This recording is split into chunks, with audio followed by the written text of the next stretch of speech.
to Baltimore. Lots of thoughts and feelings and emotions about Johnny Unitas' passing. For more on that, let's go to our sideline reporter, Brent Harris. An absolutely emotional day here in Baltimore. The intangibles is what define Johnny Unitas. Rams Hall of Famer once said of Unitas, it's not his arm strength or his football knowledge that made him so great. It was simply his courage. Well, today the fans of Baltimore are paying a fitting tribute to the Golden Arm. The Ravens marching band came onto the field today playing the old Colts fight song. Lenny Moore, his former teammate, helped unveil the number 19 that sits on the sidelines. And Johnny Unitas' old high blacktops, the ones he wore when he threw his final touchdown pass here in Baltimore, will sit alongside his number. It is definitely a fitting thank you to Johnny Unitas here on an emotional day in Baltimore. Thanks very much, Brent. And the number 19 is everywhere to be seen here in Ravens Stadium. The Tampa Bay Buccaneers have won their last 3 road openers. Baltimore Ravens have won their last 2 home openers. The Ravens have won the coin toss, elected to receive. Excuse me, the Bucs have won the coin toss. They will receive. These two teams met late last season in Tampa, and the Bucs won that one 22-10. J.R. Jenkins, the kickoff specialist, getting set to kick to Aaron Stecker. And we are underway in Baltimore. Stecker, who averaged nearly 30 yards per return last week, straight ahead. Tripped up as he got to the 20, falls forward to the 23-yard line. The tackle made by Ed Reed. The Bucs on offense. The line looks like this, as Bill mentioned at the top, restructured with Cozy Coleman in starting at right guard. Kenyatta Walker, who was inactive last week, starts at right tackle. Keyshawn Johnson, Keenan McCardell are the wideouts, Ken Dilger the tight end, Alstott and Pittman start in the backfield. Alstott at fullback. Brad Johnson to Michael Pittman. And the Ravens stuff it.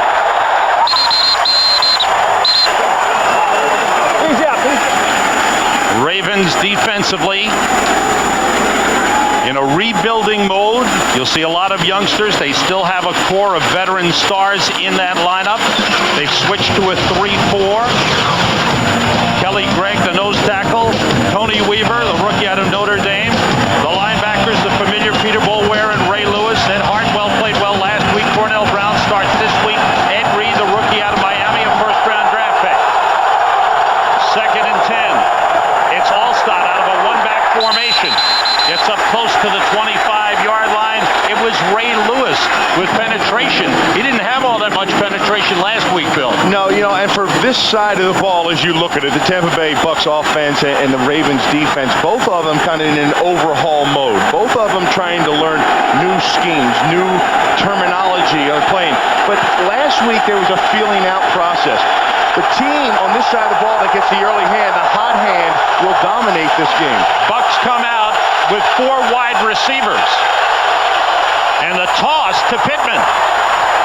Slips a couple of tackles and really powers his way up close to a first down. So they came out with 4 wides and they ran the ball, and Pittman ran it hard.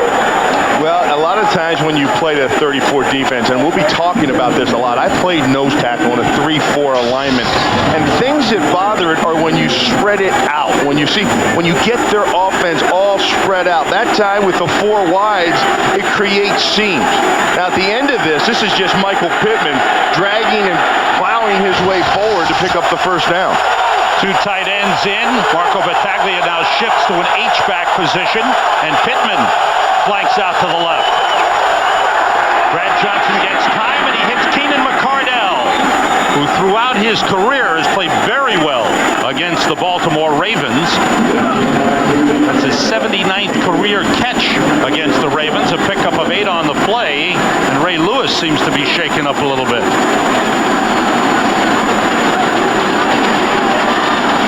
Ray Lewis hurting, trying to stay on the field.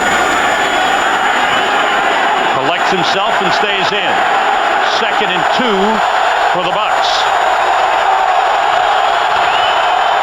McCardell motions. Johnson to McCardell. First down across the 45-yard line. Only one player has caught more passes against the Ravens than Keenan McCardell. That's his former teammate, Jimmy Smith, in Jacksonville. Good start for the Bucs after that pickup of the first down by Pittman. Oh, and especially after that first down. After the pickup of the first down, they had manageable downs. 8 yards on a little square-in route by McCardell. Then you're faced with 2nd and 2. John Gruden, that's the kind of things he wants out of this offense, manageable downs. Big Ten backs in there. The play fake by Johnson to Jameel Cook, the fullback. First down, and he is down to the 40-yard line. Ed Hartwell made the stop. But there's use of personnel by John Gruden. Well, what they did on that time is they had 3 wide receivers. They split out 3 wide, and they took everybody downfield. They took them downfield and stretched this thing out. And then underneath, see the vertical passing route of the wide receivers? Then underneath, there's nobody covering the fullback, Jameel Cook. Pick up a 14 on the play. Bucs go with 3 wide receivers. Dilger has moved to the right now. He motions back. Short drop by Johnson, pressured and sacked by Peter Boulware. Peter Boulware, who was injured during preseason, had a sack last week. He led the AFC with 15 sacks last season. He's working over here to the right of your screen, and this is just the line is taking a slant, and that clears everybody down. You see the tackle, Kenyatta Walker, come down. He came down with the defensive end inside. Cozy Coleman came down in the inside, and then it was 1-on-1. The back had to get out there to pick up Boulware. It was no match. 6 defensive backs in for the Ravens on 2nd and 16. Johnson being rushed, throws to Keyshawn Johnson. He held on to it. He juggled it, but held on down to the 27-yard line. Ed Reed, the rookie out of Miami, made the stop. Last week, Keyshawn Johnson caught 5 balls, had 76 yards, and this is where I feel that this is where he's good. Right in that zone in there, right on the seam routes where he throws the ball right down the hash marks. Inside, his physical presence, the size of his body, he's really good in there. He's good around people. There's not many receivers that are good in traffic. Keyshawn Johnson is. Picked up 20 on the play. Keyshawn in motion. The handoff to Pittman. He's upended. Good tackle by Marquez Douglas, the 4th-year man out of Howard University.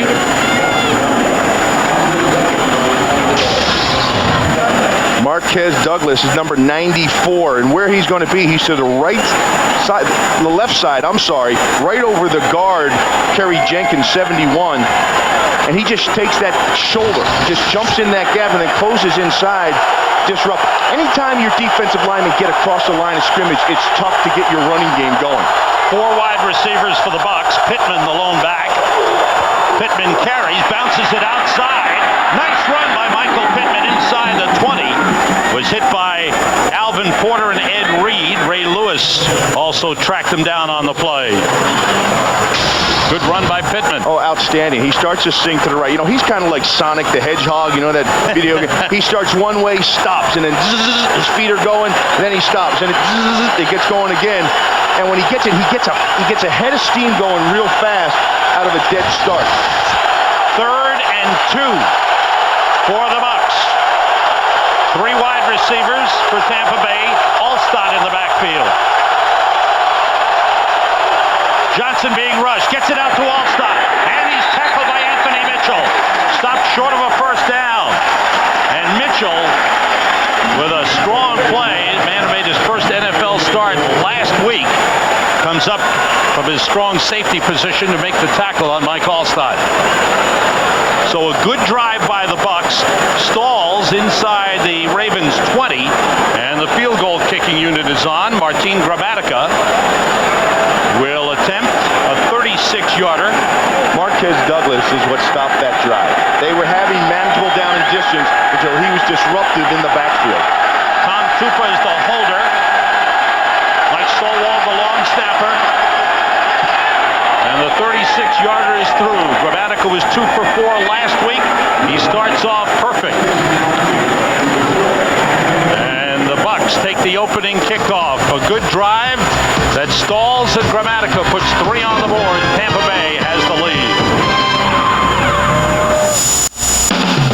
Fox NFL Sunday is brought to you by Southwest Airlines, proud sponsor of the NFL and official airline of Super Bowl 37. A big football hero here in Baltimore. Mr. Baltimore would always stand on the 30-yard line to the left of the Ravens bench. Johnny Unitas. So the Bucks, 12 plays. That's what New Orleans did to them last week in the first quarter. Short step up by Grammatica, kicked it high, and it's taken by Ron Johnson, the wide receiver. Fights his way up to the 34-yard line. Jermaine Phillips makes the tackle, and the Ravens will go on offense for the first time in the game.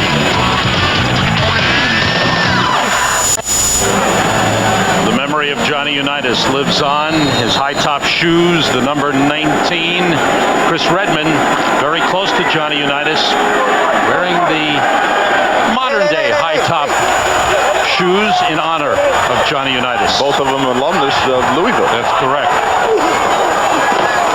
Jamal Lewis, who ran strong last week, goes across the 35 where Dexter Jackson tripped him up. The Ravens, they have the great Jonathan Ogden at left tackle. Edwin Mulatalo was a left guard last season. He's trying to play right tackle. Mike Flynn, Casey Rabach, Benny Anderson. Ron Johnson starts at wide receiver. Travis Taylor's got a sore shoulder but will play. They came out in 2 tight ends. Now they come out with 3 tight ends. Todd Heap, number 86, goes in motion. Short drop by Chris Redman, and a pass almost intercepted by Rondé Barber. Stepped in front of Todd Heap and would have had a touchdown had he held on. Well, that was all Rondé Barber. He just dropped the ball. You study film, you get in the film room, and you just know what routes they run. And that's exactly what happened here. This is just an out, and Rondé Barber sat on it, saw it, and jumped all over it. Rondé Barber had 10 interceptions last season when he went to the Pro Bowl. On 3rd and long, Redmond drops it off, and that one was almost picked off by Simeon Rice, the defensive end, trying to set up a screen pass and threw it right into the hands of Simeon Rice. The entire defensive line for the Bucks sniffed that out. They get over there with the pulling center and guard and tailback as fast as Redmond was there. It was all over it. So, a shaky first offensive series for the Ravens. Dave Zastudil, rookie punter, is in. Carl Williams deep for the Ravens. There was good pressure on Zastudil.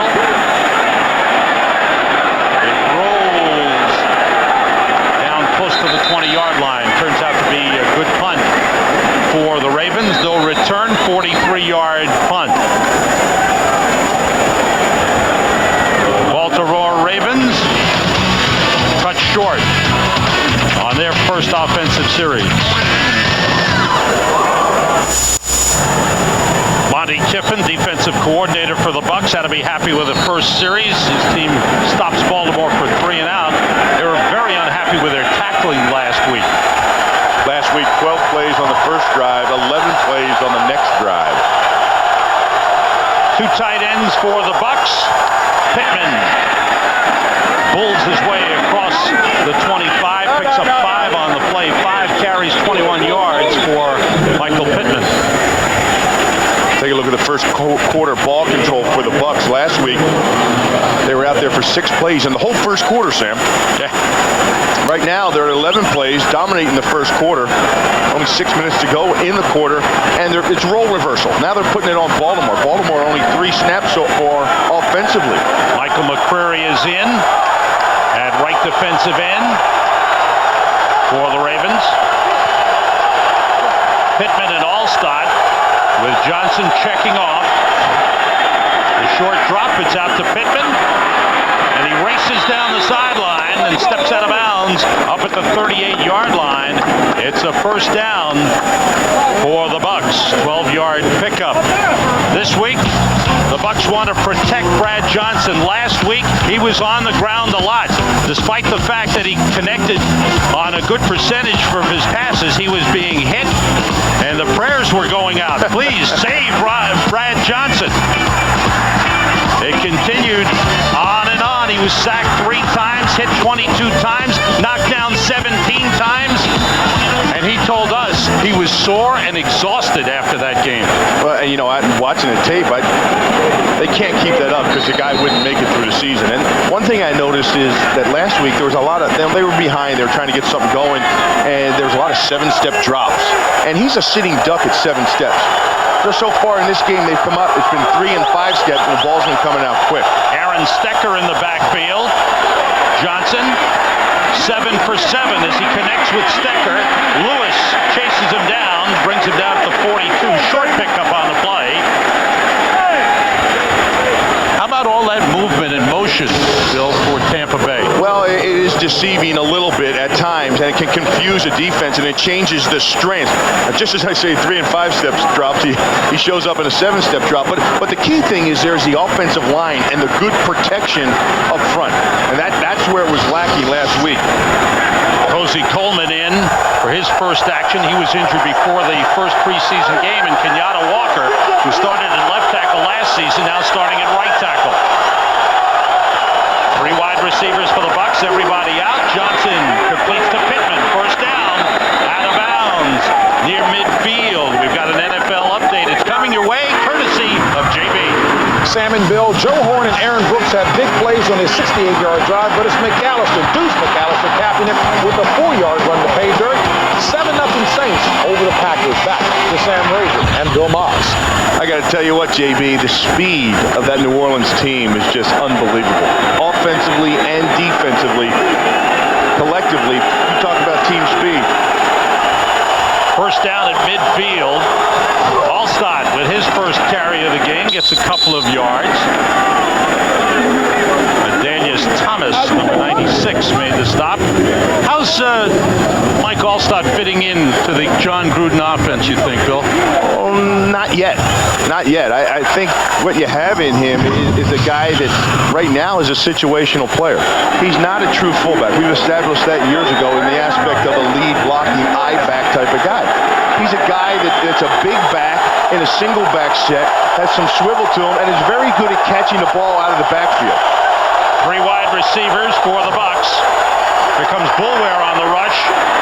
Pittman with a blocker gets taken down by Danius Thomas at the 44-yard line. A lot of short passing stuff. Oh, this was a little screenplay. You know, this is what they were trying to get done. This is exactly what Baltimore was trying to get done on their first possession. But they did a nice job of it here. They set this thing up well.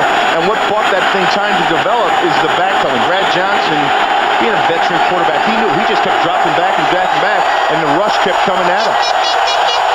3rd and 4, 3 wide receivers. Dilger goes in motion. The blitz is on. It's picked up by Alstott, and the pass too low, incomplete. Intended for Keenan McCardell, and he was covered well by Chris McAllister. That was a tunnel. Keenan McCardell formed a tunnel with his arms and his legs. Watch right here, Alstott, and there's the blitz pickup. He picks up Anthony Mitchell on the outside. It bought that thing time, but there was the flag. There was a stick route, and it wasn't enough. McCardell let it go right through his arm. Of course, incompletion thrown by Brad Johnson. Tom Tuchel with a punt way up in the air. McAllister waits for a fair catch, lets it bounce, and the Bucs have it covered. Corey Ivy was down there. The ball bounced out of bounds at the Ravens' 3-yard line. Good punt by Tupa, 41 yards, angled beautifully into the corner, and Corey Ivy, the rookie out of Oklahoma, down in a hurry. Had it stayed in the field of play, Ivy was there to down it.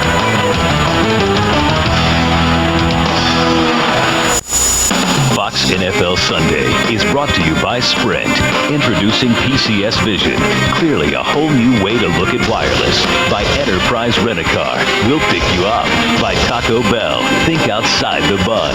And by Volkswagen. On the road of life, there are passengers and there are drivers. There's there's a threat of rain here in Baltimore, but thus far it's held off. It is cloudy, but it's around 80 degrees. There is a bit of a wind, and the Ravens are going into it from their own 3. They have Travis Taylor and Brandon Stokely at wide receiver. On the draw play, Jamal Lewis. Across the 5 up to the 7-yard line, and the middle linebackers Shelton Quarles and Rondé Barber combined on the tackle. Jamal Lewis, who missed all of last year after rushing for 1,364 yards as a rookie, over 100 yards in the Super Bowl, and then tore up his knee in preseason training camp. And the thing that he likes to do, is self-proclaimed. He said, I want to take a 2-yard run that I say and make it a 4-yard run, a 4-yard run, a 6-yard run. On the play fake, Redmond outside for Stokely, broken up by Rondé Barber. Barber was on one side, now he's on the other side. He's becoming the star of the defense. Yeah, he really is. And I think he started last year. Of course, with the number of interceptions he had last year, you can understand why. 10 led the whole NFL. And he's a guy that really studies and he knows tendencies. There's only so many routes a receiver can run, Sam. And there's only so many formations that you can come at you with. And that's what you have all the motions for, to try to confuse you. Rondé Barber is a very smart individual, and he doesn't let all the shifts in motion fool him.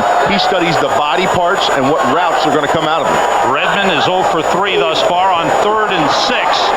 He throws. He's got a man open, but he missed. Intended for Brandon Stokely. And it's 3 and out once again for the Baltimore Ravens. And a tough start for Brian Billick and his team on offense. And Redmond 0 for 4. I don't know if he's feeling the emotional effects of the Johnny Unitas passing and trying to honor his memory, but it's been a tough start for Redmond, who's been known for his accuracy. Dave Zastudil deep in his own end zone. Carl Williams standing at the Baltimore 44. Zastudil with a good high punt.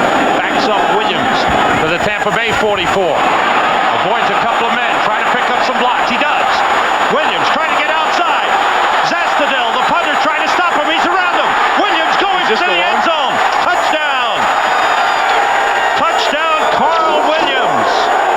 56-yard punt return.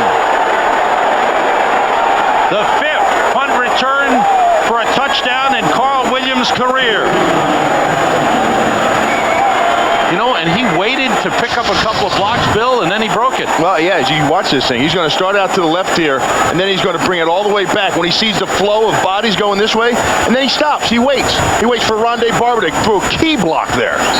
Big block by Rondé. We're just talking about the things that he does on all aspects of the game. Rondé Barber, what a football player. His extra point is good, and the Tampa Bay Buccaneers with a big boost. There's a flag on the play. Holding against the Bucs is the preliminary indication.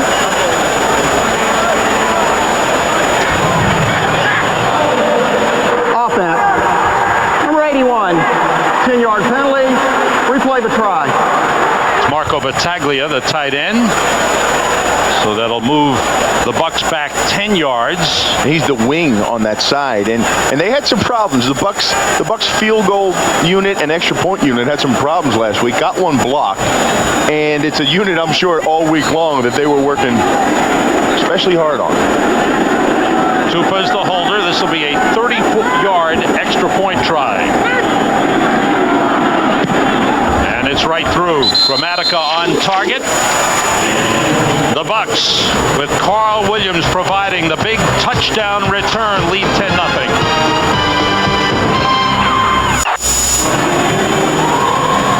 Martin Grammatica is set to kick off for the Tampa Bay Buccaneers. Late first quarter. The Bucs with the special teams touchdown. A good opening drive, controlled the play, and gotten great defensive play against the Ravens. It's Robert Tate, the former Minnesota Viking, who's back deep as the return man. Therefore controlling the clock, and therefore controlling field position. Dwight Smith, the key man with good speed on cover teams for Tampa Bay. Grammatica's kick coming down to Robert Tate at the 10. Tate gets upended, submarine on the play. touchdowns from Chad Morton. The one on your right was in overtime for the win. Morton Anderson, with time expired, kicked a field goal to win for Kansas City in Cleveland. And then, of course, there was this one. Tom Tupa, under pressure, wild throw. It's an interception in the end zone. And special teams today, Carl Williams for the Bucs with the touchdown. Ravens from the 20. Play fake by Redmond. Under pressure, got it to Jamal Lewis. Across the 30 and up to the 33-yard line. They started from the 25. Shelton Quarles made the stop on Jamal Lewis. You know, one of the strengths about Redmond, as you talk to all the coaches and the people that have been around him, is his pocket toughness. He stands in there when he knows bodies are going to be around him, and he's always looking downfield. He's not jittery. He's a tough-minded kid. His father was a football coach, and he's just pocket toughness. Not a presence, but toughness. Standing in there and looking downfield when he knows he's going to get hit. Two tights, two wides, and Chester Taylor. First NFL carry for Chester Taylor, and he's pushed back by Warren Sapp. Your first NFL carry for Warren Sapp. Flag on the play. It's going to be unnecessary roughness. Chester Taylor, the 6th-round draft pick out of Toledo. And Sapp, you can see, pointing to his head, he knows he made a mistake. That'll tack on 15 yards. Foul. Unnecessary roughness. Defense. Number 99. 15-yard penalty. Automatic. First down. Little WWF on the part of Warren. Well, yeah, there was a little bulldog in there going on. A little rodeo bulldog. You know, grab that steer head. But that being said, Chester Taylor never started running. Never stopped moving his feet. His feet just kept going and going, and he was fighting, and the whistle wasn't blown. Jamal Lewis being checked out on the sideline by the medical team. Alan Ricard and Chester Taylor in the backfield. And it's Taylor up to midfield. Picked up a yard on the play.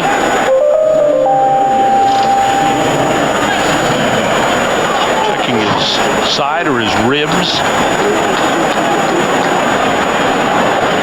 Took that pass on first down. First play of the drive.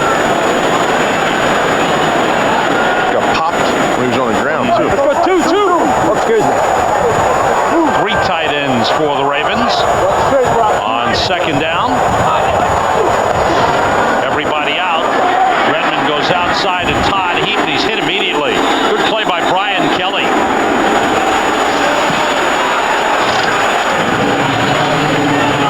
We've reached the end of the first quarter. The Ravens and the Bucs, two teams looking for their first win. And the Bucs have gotten a good start. A field goal by Gramatica and a touchdown as they remember Johnny Unitas in Baltimore. Sam Rosen, Bill Moss, and Brett Harris back at Ravens Stadium in Baltimore. The Bucs with a good first quarter. Over 11 minutes time of possession. Ravens just short of 4 minutes. 3rd and long. Ravens have to get to the 41-yard line. 5 defensive backs in for Tampa Bay. White Smith has come in out of the shotgun. Redmond being rushed. Completes to Heat, and he's got the first down. Greg Spires brings him down at the 41. That's a big play by Redmond with Rondé Barber blitzing. Well, that's exactly right, Sam. You're going to take a look here, and we're going to find Rondé Barber, and he's going to be coming right in here. Here's Rondé Barber over the slot. He's going to be coming inside on the blitz, and Redmond noticed it right away. He saw the blitz, and he rolled to that side where Heap would be. Excellent job by Redmond identifying it and getting away from it, throwing the ball precisely. First down, Ravens at the Bucs 41. The toss to Jamal Lewis is back. Just had the wind knocked out of him. Fighting his way for a yard to the 40-yard line. Derek Brooks, who had 12 tackles last week, made the stop. Somebody's helmet came off. And it was Derek Brooks. I think there was a lot of talk last week after the Bucs lost their opener down there, you know, and this defense and, you know, the yards they gave up and the drives they gave up. Big time. And everyone asking that question, hey, are they getting old? Did they get old overnight? Lynch missed a few tackles. Is that Sapp getting old? Is Brooks getting old? Lewis straight ahead.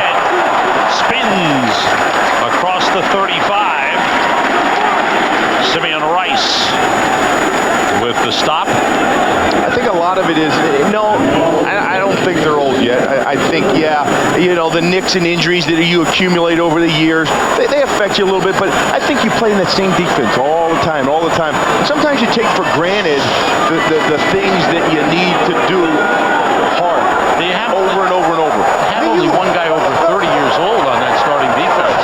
Yeah, but they've taken a lot of snaps together over the years, Sam. On third down, Lewis straight ahead. Sapp was there, fighting off the block. Stops Lewis short of a first down at the 35.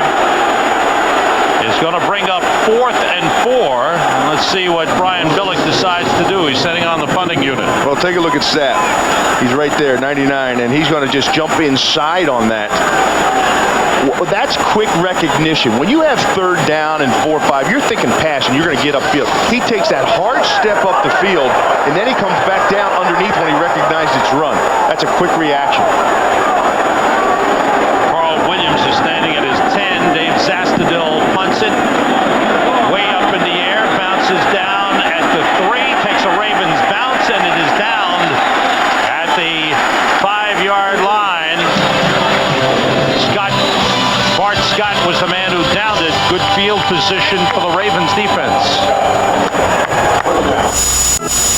Fox NFL Sunday is brought to you by WebMD, the place America comes for healthcare answers. By Toyota, get the feeling.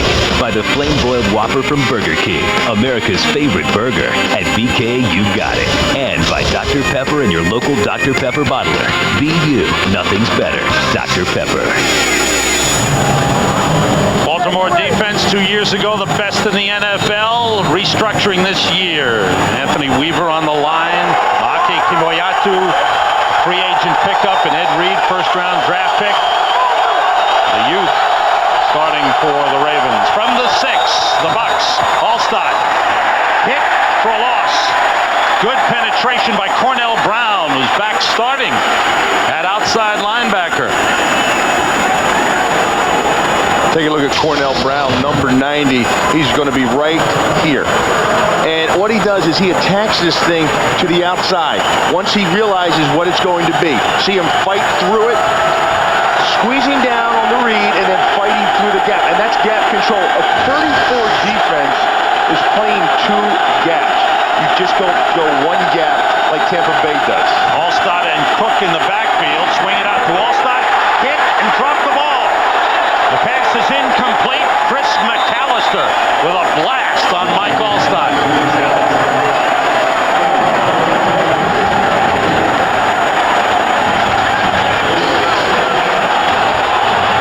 Brings up 3rd and long. What a hit by McAllister. McAllister outside on Keyshawn Johnson. Watch the read off of this. As soon as he sniffs out what's going on, what a close. McAllister, they'll probably lock him up to a contract, long-term contract pretty soon. On 3rd down, Johnson rolling, throwing, and completes to Joe Juravicius. He's got a first down up at the 19-yard line. The big wide receiver stopped by Gary Baxter. Well, that's the word you use, Sam. Big. I want you to take a look here. Here's 83. Now watch what he does here with his size. See his body? Just his position alone. He's taking Baxter down. He's getting that push upfield. And as soon as he gets past the first down markers, just his body turning back to the quarterback, that's like a shield, a wall against the defender. Good size for the wide receivers. Johnson quickly outside to Pittman on first down, and McAllister wrestles him out of bounds at the 24-yard line. Chris McAllister is one of the key people on defense that they want to lock up. They've locked up Ray Lewis. They've locked up Peter Boulware. And Brian Billick wants to get McAllister locked up. And those will be the basis for the rebuilding of the Baltimore Ravens. Yeah, other than Michael McCrary, who is now a sub player. He comes in on pass rush situations. You're talking about, the 3 guys left over that won this team a Super Bowl defensively. 2nd and 5. At the 25, quickly outside, caught by Keyshawn Johnson, but right on him, Gary Baxter. Second-year man out of Baylor. I'll tell you the one thing that this defense is doing as they're feeling their way through. Mike Nolan, the defensive coordinator, said, you know, we got to just learn to play together. We're doing some things, but when you put in a new defense and you're feeling your way through things, you have to learn to play together. The one thing that they're doing is they're closing on catches. Everything that's underneath them, these guys are closing hard and limiting the yardage after the catch. So the Bucs need to stretch the field a little bit and go downfield. They don't stretch the field. They don't have a vertical passing game. The toss to Pittman. Cozy Coleman leads him around the corner, and he's pulled down up near the 35-yard line. We talked about defense. The Ravens have gone to a 3-4 defense. Bill Moss explains it to us. It's got, you know, disadvantages is that they get out onto the linebacker. That's the one thing that happens. But there's 3 down linemen, and they're always going to get pressure. The problem for the offense is they never know where the 4th and 5th rusher is going to come from. It could come from any of the 8 other defenders on the field, and that's what poses problems for the offensive line. Pump fake by Johnson, nobody open. Now he throws deep, wide open was Keenan McCardell. It was overthrown, but there's a flag on the play around the Ravens 45. And we may have illegal contact here against the Ravens.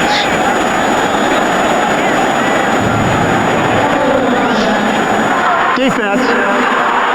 Number 28. 5-yard penalty. Automatic. First down. Gary Baxter called for the illegal contact. So the Bucs up close to the 40-yard line get a first down. Baxter, who played 6 games last season, now a starter, just kind of getting over a hamstring injury.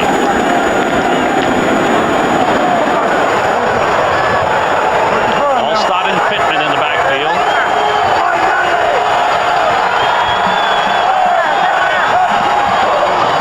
The draw play to Allstott. And he is pulled back and slammed down by Maake Kimoyatu, the rookie out of Utah. You know, it's hard for the draw play to work, Sam, against a defense, because these guys, see these guys right here, it's just 34 defense, they're playing 2-gap. They're reading the guy in front of them. So they're not getting upfield. So when you're reading the guy in front of you, watch, he's tied up, he's tied up, he's tied up, nobody's upfield, so it's easy to come off and close. The draw play is difficult to run against a 2-gap defense because you're not getting penetration up the field. And that's what the whole draw is for, to slow down a pass rush. McCardell in motion. Johnson, pump fake. Doesn't find anybody. Dropped it off to Allstott. Thrown back. Short pickup across the 40-yard line. Good defensive play, and Ray Lewis gets pumped. He made the hit on Mike Allstott. You know, I talked about that 34 defense, and you don't know where the 4th and 5th rushers coming from. It's a lot like St. Louis's offense. St. Louis's offense does everything out of their regular personnel. They don't have to sub a bunch of guys. Well, the concept of the 34 defense is they have just a base unit out there, and they can do a lot of variations. They can jump down into a 4-3. They can blitz you. There's a lot, zone blitz you. There's a lot of things they can do without changing the personnel. 3rd and 11. Johnson gets time, completes to Pittman for a first down. Beautiful moves by Pittman. His 5th catch of the game. He's down to the Ravens' 34-yard line.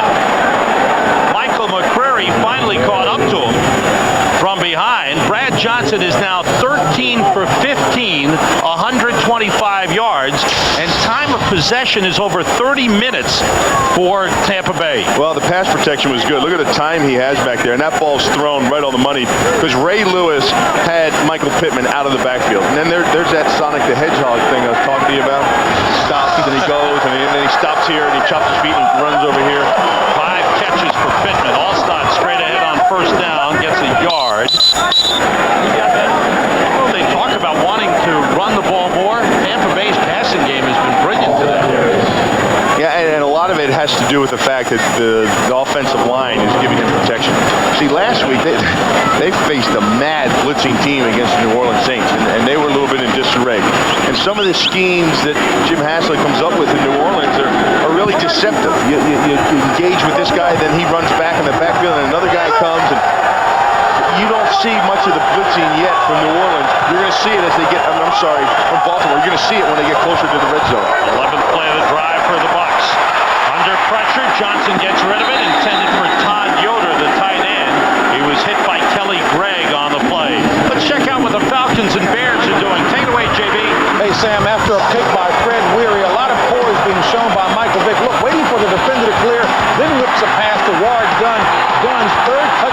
the season.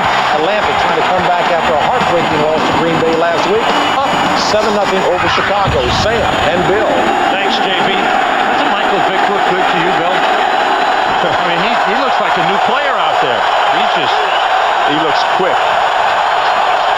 Here's 3rd and 9. Johnson throws it, completes to McCardell. There's a flag on the play. McCardell gets down to the 25, close to the first down marker. And the penalty is against the Ravens. Yeah, you're going to have Alvin Porter, number 24, grabbing a hold of Keyshawn Johnson. Illegal hands to the face. Defense, number 24. Penalties decline. First down. Right off the jam. He just watch the hands come up into the face. Right here. And he just keeps it there and rides it out.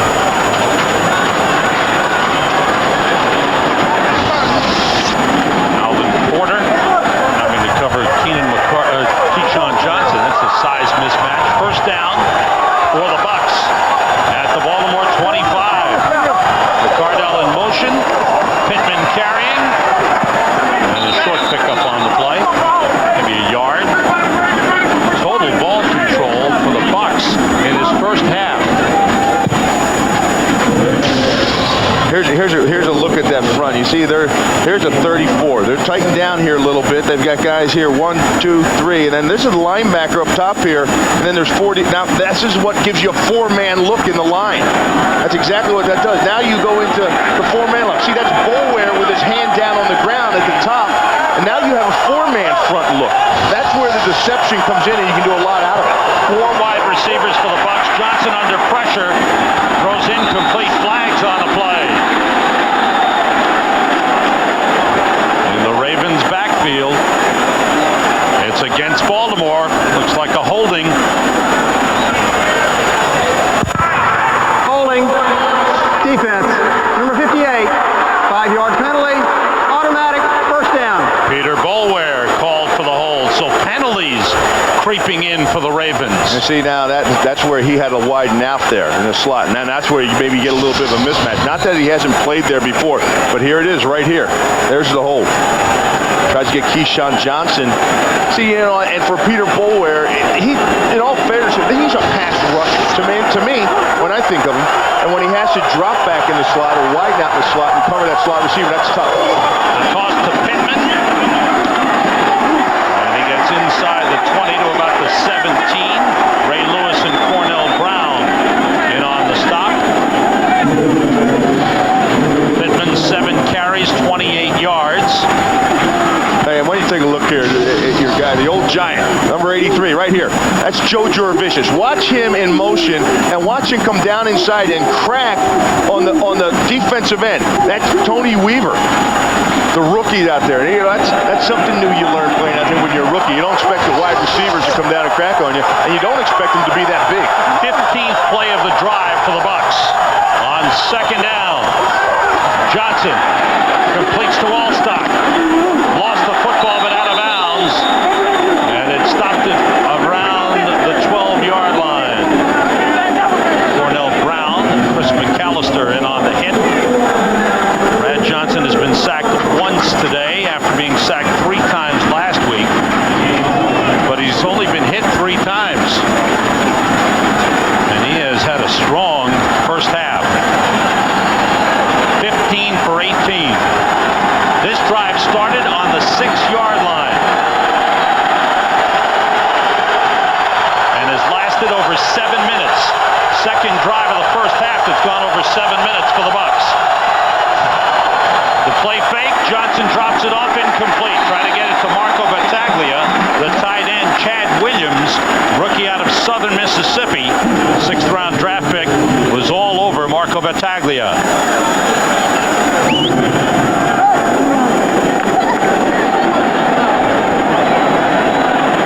So after the long drive, second long drive for the Bucs that is stalled, and now Gramatica will attempt a 30-yard field goal. But Baltimore got lucky there, Sam. They really did. They had a late substitution, and if they'd snapped the ball, there wouldn't have been anyone out there covering the wide receiver. Gramatica's kick, a little wind, right, but it goes through. Dramatica 2 for 2. The Bucs dominating time of possession. They've had the ball over 34 minutes. They lead 13-0. That last drive lasted over 8 minutes, and you got to figure that the Bucs defense, the Ravens defense, could be wearing down, Bill.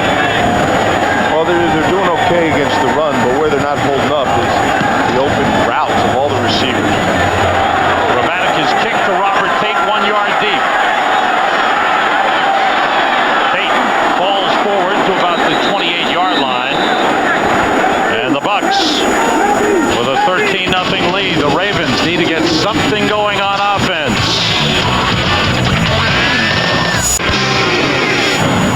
We know about the great passing that Johnny Unitas did, but what sometimes got overlooked is how tough he was in the pocket, fighting off hits like this one to the head, which they didn't penalize then.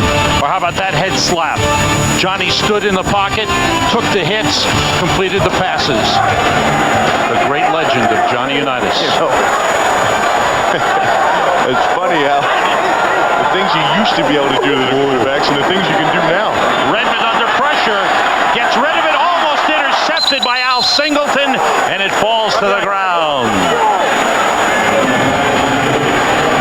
Bucs have been close 3 times to intercepting passes. And you know, normally the Ravens are in their dark home jerseys, and when they're home here, they usually wear purple. Of course, they chose today to wear the lighter color ones. You have to turn that in early with the league. On this day, they're figuring it's probably still going to be warm here, humid, hot in Baltimore. And if you're being at home, maybe he just thinks he's got to know to throw to the light colored jerseys. On second down, a play fake, and down he goes. Ellis Wims, the second-year defensive end out of Mississippi State, with the sack. And the Bucs have now had at least 1 sack in 46 consecutive games. And that was right over. There's no breakdown there. That's just man-to-man. He beat Edwin Mulatalo. I mean, that's all that was. He got the jump right at the snap and had the edge of Mulatalo, who's, in all fairness to him, you know, it's the first time he's actually playing tackle. Not today, but this year. He's a guard. 3 wide receivers in for the Ravens. Redmond short to Jamal Lewis, and he's brought down. Derek Brooks and Dwight Smith combine on the tackle, short of a first down. Third time, 3 and out for the Ravens in the first half.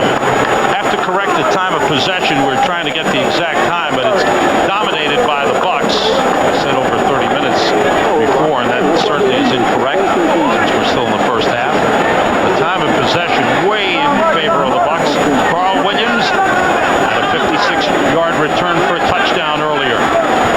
Dave Zastadil gets away a strong punt with the win. Williams from the 21 picks up 1 block, and then he stays on his feet. Now he's buried at the 26-yard line. John Jones, number 88, was the first man to hit him. 52-yard punt, 5-yard return. It's the Bucs ball on offense again.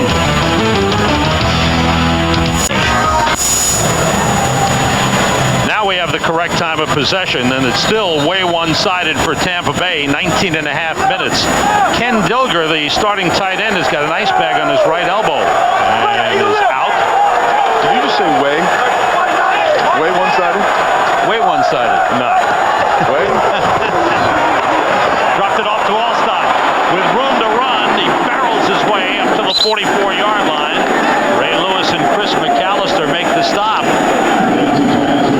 We're coming down to the 2-minute warning after a 16-yard pickup, a first down for the Bucs. I got to tell you, the right side of this offensive line, look at these guys right here. They're doing a heck of a job. And that's Cozy Coleman back, and also Kenyatta Walker. And that difference in the change certainly is buying time for Brad Johnson. Not under the rush he was under last week. October is a month that could be magical, mystical, and if you're a big-time sports fan, maniacal. It's got football, we've got postseason baseball, and it's all on Fox right through the World Series. The NFL will be rolling. You got to watch Fox in October. That's all there is to it.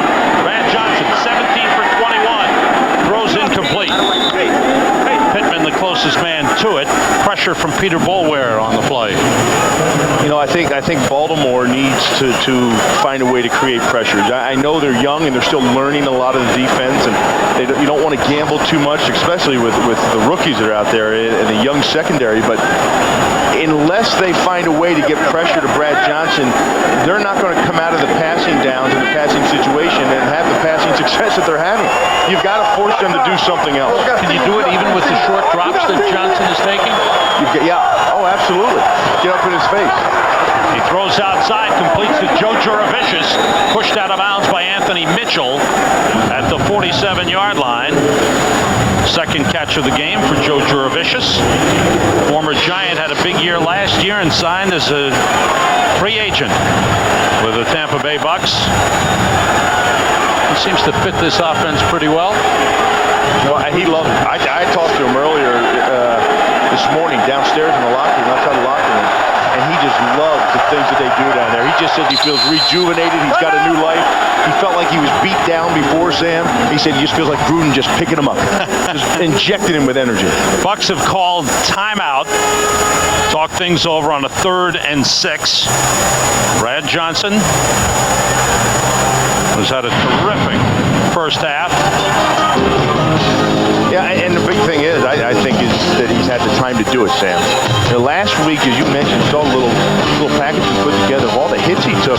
And he was lucky he didn't get hit. So far today, he's 18 of 23 for 155 yards and only got sacked one time. And that was on a pressure defense that got after him. And since then, they haven't been able to get there with the 4 rushers or the 3 rushers. They just haven't been able to get that pressure yet. And he's completed to 7 different receivers, Bill. Now that's part of Gruden's deal. Gruden will spend all those hours in a film room trying to create mismatch.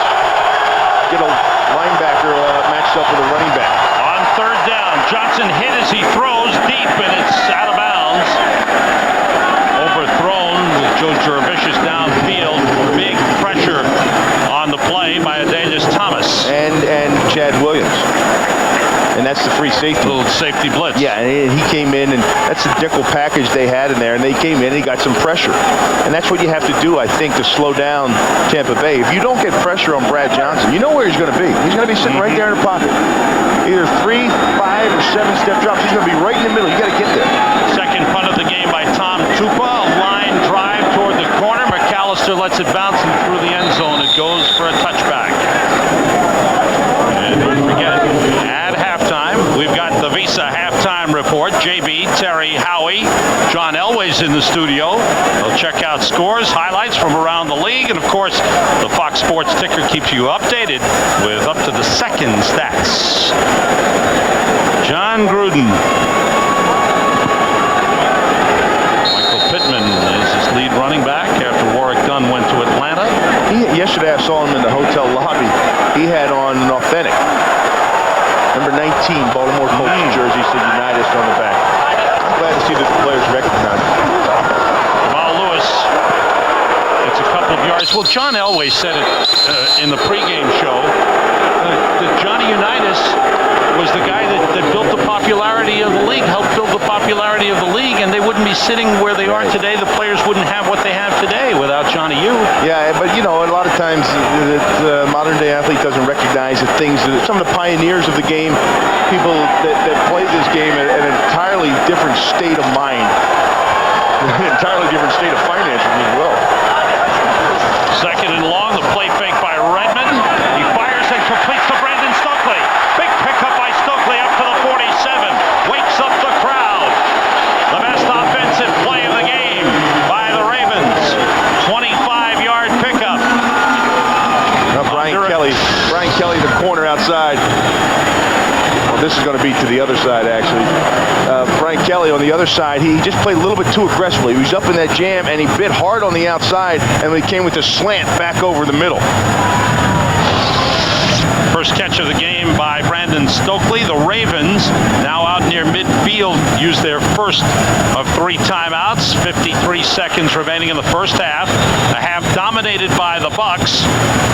But if the Ravens could get something here before the half. That would be a big lift, I would think, Bill. Well, a half is dominated by the Bucs, but still, the Baltimore defense has held them. You know, and it's a 13 points. If you've had time of possession, over double. Well, let's not forget the one touchdown was a return by Carl Williams. Deep in motion. Redmond out of the shotgun. Swings it out to Jamal Lewis.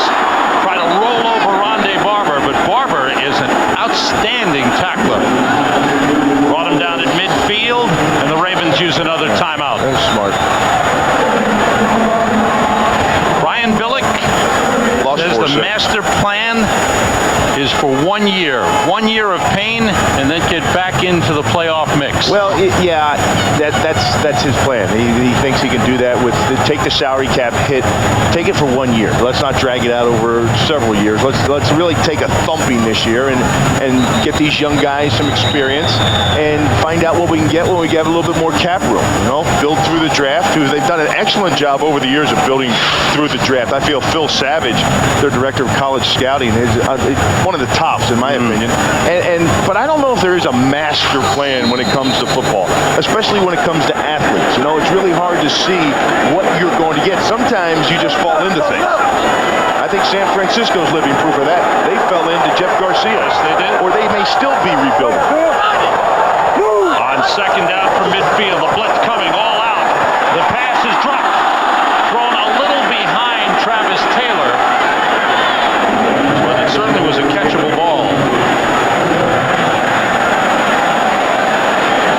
Travis Taylor suffered a little shoulder injury. Watch this pickup. You're going to see these guys coming. They're going to come, and this thing gets picked up. Boom, boom. The back picks up here. Everything. He's got time. Redmond has time. The ball thrown a little bit behind Travis Taylor. Here's 3rd and 7 for the Ravens with 3 wide receivers in. The ball loose in the backfield. Redmond being pressured. Jamal Lewis gets a first down. Derek Brooks made the tackle. He must have a loose chin strap because his helmet came off for the second time. I don't know how, honestly, I don't know how helmets come off in games. I really don't. And I've seen some brutal hits.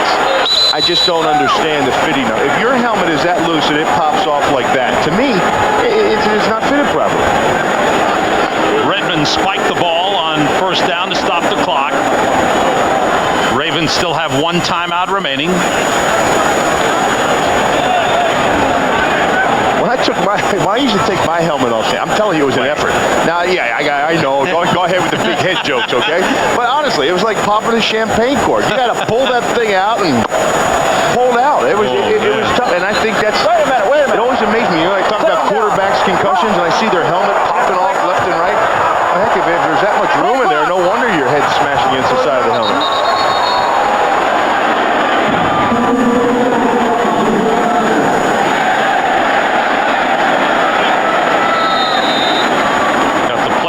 Set, Ricard and Lewis in the backfield with Chris Redmond.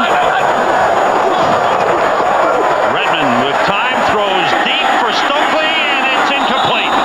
Double coverage by Rondé Barber and John Lynch on Brandon Stokely, and that one was almost intercepted. Well, there were 2 receivers over there, and Stokely, I thought, actually had a hand on it at first, and then Lynch comes into the picture. See Rondé over top of it? And the ball was in the middle. Stokely just made sure that thing got knocked down. 3rd and 10 for the Ravens. 3 wide receivers in for Baltimore. The Bucs jump. Redmond fires. It's incomplete, but they'll get another chance at it. Simeon Rice jumped offside.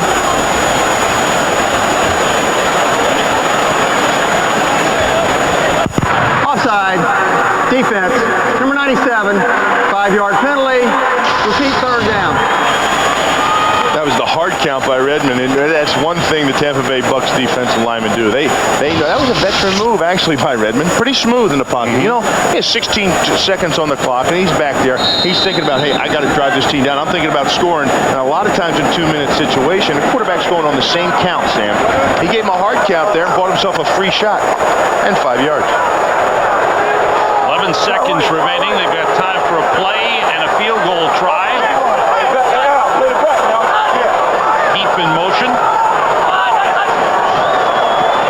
Redmond throws too high. Travis Taylor, the closest man to it. Let's see, will he try the long field goal attempt? Yep. Yes. J.R. Jenkins, the kickoff specialist, the man with the strong leg, rookie out of Marshall, comes out for what will be a 55-yard attempt. Wind at his back. Zastadil is the holder. Joe Maese, the long snapper. And the kick is blocked. Low kick blocked. And the Ravens come out of the pile with the ball. Simeon Rice heading downfield, and he's taken down by J.R. Jenkins. The ball was still alive, and Simeon Rice came out of the pile with it. Well, they came right up the middle. I thought number 94, Greg Spires, got that ball. They came charging right up the gut. Spires was one of the men who helped block the field goal try. End of the first half. Tampa Bay leads Baltimore 13-0. Visa halftime report next.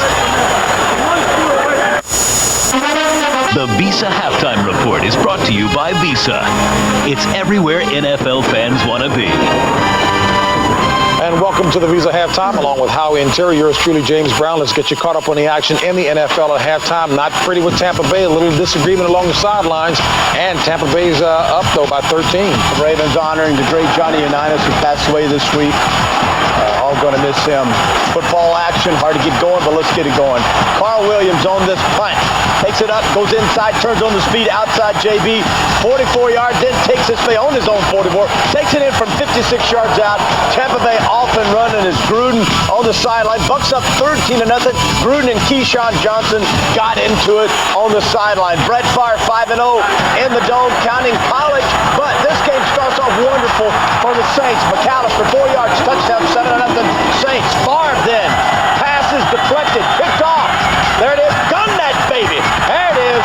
Darren Smith says, thank you very much. Ending a streak of 158 consecutive regular season passes without an interception. And then Brooks, play action, rolls right, finds the young man Passon, Jerome Passon, 5-yard touchdown, 14-3 New Orleans. Then watch the ball is deflected. Great job by offensive lineman Jerry Fontenot leading the coverage. There's the young man stalwart, Dante Stalwart, taking it in the rookie out of Tennessee, 34-yard touchdown, 21-3. Hello, Chicago, Atlanta. Miller, back to pass, picked off by Fred Weary, up inside, up outside, runs like Howie Long at Villanova, bounces to the outside, and then Weary, very weary, outside, no score at this point until Michael Vick. Watch the great decision making by Vick. Sees that the linebacker's there to take away the wide flare, holds it, lets him clear, then he finds Ward Dunn, touchdown, 10 yards, 7-0 Atlanta. Up the middle goes Anthony Thomas, touchdown Bears. Got a great game. Falcons up by 3, 10-7 at the half. All right, Carolina, take a look at TB. What's happening? Rodney Peete looking good. Rodney Peete blitz, man-to-man outside. Muhsin Muhammad, 22-yard touchdown. That's a corner route. Take it to the post, back to the corner. Beautiful job by Rodney Peete. 10-0 Panthers looking to go 2-0 on the year over the Lions. Including the preseason, Patriots have won 10 straight. Jets have won 4 of the last 5 meetings. Right now, Patriots on top. And look at the Dolphins. Peyton Manning, 16 picks against the Dolphins coming in. He's thrown 3 today, and they trail. Titans, Steve McNair out with the concussion. We'll find out whether or not he'll be back in the second half. Jaguars and Chiefs, close affair, 3-point difference there. And the Browns on top of the Bengals, 10-0 in that contest. Tampa Bay and Baltimore, disagreement on the sideline. Keyshawn Johnson and John Gruden. Well, Keyshawn Keyshawn has to know that there's two things that you can bank on in Tampa Bay playing for John Gruden. Number one, if you're a playing wide receiver, you're going to catch a lot of balls. And number two, you're not going to win a lot of arguments with the head coach they traded 2 number 1s, 2 number 2s, and paid $8 million for. Get along. I agree with him 100%. Tampa Bay needs this game very badly. Very emotional game there in Baltimore, but the passing Unitas. Good insight. Not really. The Visa halftime will continue. Right. And he's honest.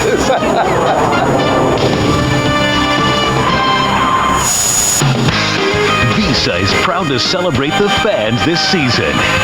Visa, it's everywhere NFL fans want to be. Welcome back to Baltimore. Sam Rosen along with Bill Moss.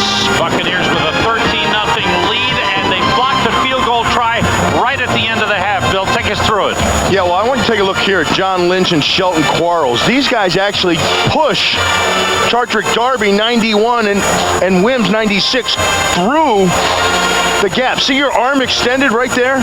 That's an extension of the arms. You can't do that. It's supposed to be a penalty. And the ball actually hits Chartrick Darby's elbow, then careens off Ellis Wims' helmet, and there's the block. Simeon Rice comes out of it all for no. 13-0 Tampa Bay, leading Baltimore. Back with the second half right after this.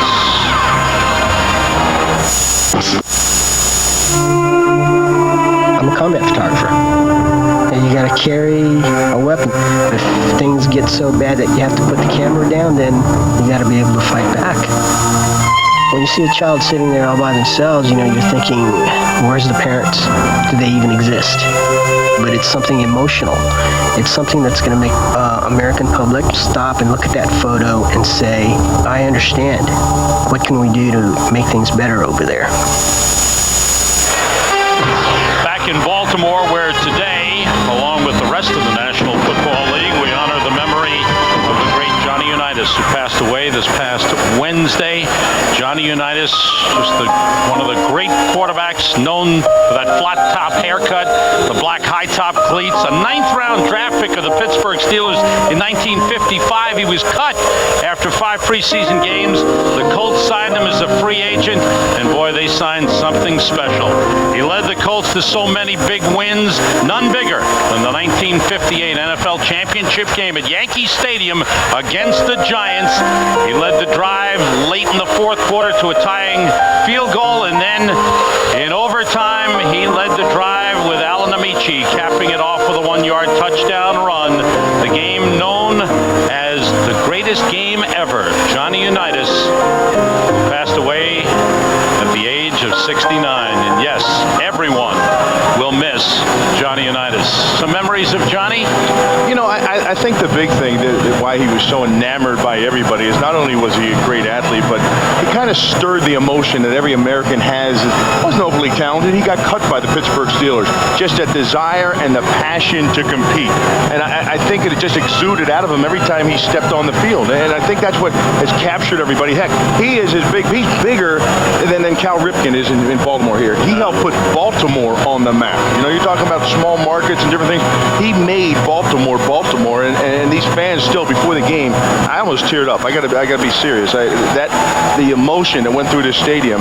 It's not even the Baltimore Colts here. No. It's a completely different team. But it's Baltimore. He is Baltimore, It's Baltimore. and it's football. Yeah, I agree with you, Bill. Unitas T-shirts being worn, the signs everywhere. Great pre-game ceremonies honoring Johnny U. Martin Gramatica to kick off to start the second half. Robert Tate at the 5. Trying to bounce it outside. Corey Ivy got a piece of him to slow him down. John Howell, number 39, brought him down. First half statistics look at 187 to 71 total yards and time of possession. Well, time of possession obviously doubled. I think the thing that really sets it off, for last week, third down was a big problem for Tampa Bay. Third down conversions, it was huge, and that number's not there. But on third downs, Tampa Bay is 4 of 8. That's 50%.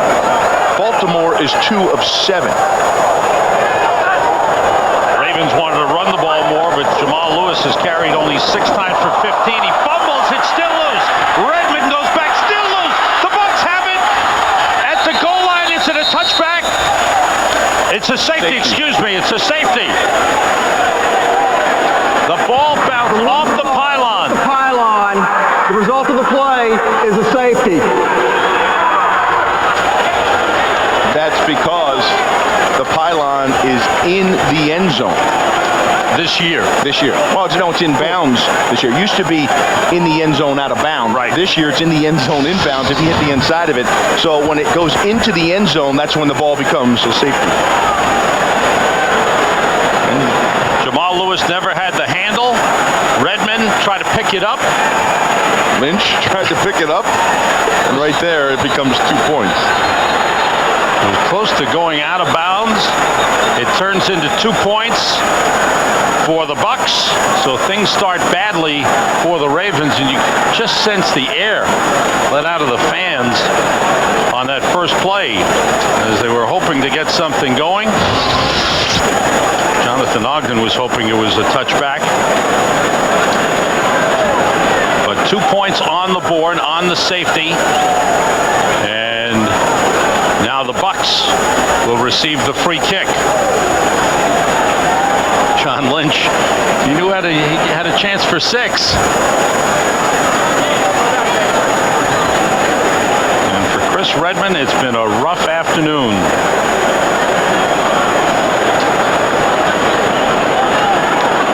Aaron Stecker is the deep man for the Bucs, along with Carl Williams. Dave Zastadil, the free kick. High punt coming back to Carl Williams at the 18.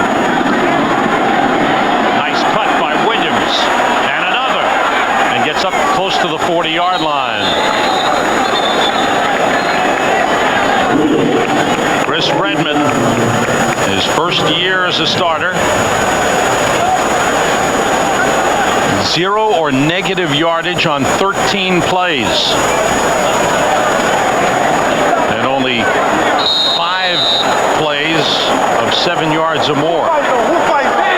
Half the plays 0 or negative yardage. The offense has struggled. 3 wide receivers for Tampa Bay.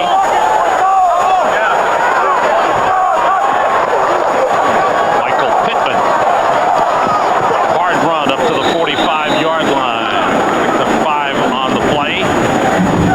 Pittman, 9 carries, 35 yards. Also 5 catches, 53 yards in the first half. You know, one of the things of this defense, Ray Lewis, watch Ray Lewis. He's going to be right here, okay? That's Lewis right there. And what he's going to do, in this defense, he has to take on blockers. I want you to watch this real close. There's Kenyatta Walker. And that's the difference from last year. See, he's making tackles still, but he's getting pushed back, and the tackles are coming downfield. I mean, heck, you get 5 yards on that game. That's not what you think about when you think of Ray Lewis. Allstott pulls his way up to the 48-yard line. Bring up a third and just under 2 yards. Ken Dilger remains out, and the Bucs going with 2 tight ends, Marco Battaglia and Todd Yoder. Dilger had an ice bag on his right elbow earlier. Marco Battaglia, who played for Washington last season, several years in Cincinnati. That was about 4 years ago. Ken Dilger, I thought he was just going to be one of the sensational tight end players in the league. And he's had a bad streak of misfortune with all the different injuries he's had. McCardell in motion. Johnson swings it out to Allstott, and he's got the first down. Bucs backs are very good receivers. Allstott and Pittman. Absolutely. I mean, everybody seems to forget. They think about Allstott as that tailback that's pounding people over, running people over, the big rhino back kind of guy. But his rookie year, he caught over 60 catches out of the backfield. And he's got 5 catches today's game, and Pittman's got 5 catches. 7th year for Mike Allstott. 4 wide receivers for the Bucs. Pittman spun away from Marquez Douglas, and he's thrown for a loss back to the 49-yard line. Kelly Gregg finally wrapped him up. Michael Pittman coming over from the Arizona Cardinals. He's the key running back for this team. What'd you say he looks like out there? Sonic the Hedgehog. My kids play that game, you know, and he's a little furball hedgehog, and then he goes and just spins, and then stops, and it zips over here and zips there. He's a guy that I always liked as a running back when he was out in Arizona. I think he's really going to flourish in this offense. Everybody out. Johnson gets time. It's Keyshawn Johnson. Down to the 27-yard line. Gary Baxter made the stop. Third catch for Keyshawn. A 22-yard pickup for Tampa Bay. Oh, here's Keyshawn Johnson. He's outside here. Watch that. He's just going to take this deep, and then he's going to come back into the post. Oh, how did that feel? He worked on the rookie Ed Reed. Oh, that. I mean, he came back. He just jumped right to his feet. But I'm going to tell you, Keyshawn Johnson felt that one. Jameel Cook in at fullback for Tampa Bay. Pittman follows Cook. Gets outside and is shoved out of bounds close to the 25-yard line. Ray Lewis, number 52. It's got to be tough for Ray Lewis adjusting to this defense and adjusting to this turnover in personnel. Well, yeah, sure it is. Heck, you know, you don't think he misses Goose and Sam Adams in there? I mean, he probably right now, you know, he always said the right things, talked about those guys and said, well, you know, they do a great job. But you really don't know what they do until they're gone. You know, Goose and Sam Adams, they just gobbled up three people in the middle. And Ray used to get to run downhill. Now he understands. Johnson sends everyone out, throws, completes to McCardell inside the 10-yard line. Ray Lewis, the man covering Keenan McCardell, gets up with his fourth catch, first down. Those are the two guys that Bill was talking about. Look at the size of them. Sam Adams has gone to Oakland, and the Goose is retired. Well, they're both in California. Oh, yeah. On the Fox Sports Net. You ever see the NFL show? That's Goose. Getting his nails done. He's a Hollywood guy now. Pickup of 16 on the last play. First and goal, Tampa Bay. Pittman straight ahead and shoved back after he picked up a couple of yards. The offense, though they've controlled the ball very well and driven up and down the field, has not scored a touchdown in the game. 2 field goals. Talk about those guys getting eaten up. I want you to take a look right here. There's Ray Lewis. I want you to follow him through this play. Take a look. The old Ray Lewis, this is an ISO. He used to be able to run downfield at it. Now he's got to jump around blocks and can't get there. Can't get into the play. He's always in this defense until they start learning to play together. He's going to have to jump around blocks. He's always going to have to contend with a blocker getting to him. Flags on the play. It's against the Bucs. Offense, number 80, 5-yard penalty, second down. Tight end Todd Yoder moved, third-year man out of Vanderbilt, who was signed as a free agent originally.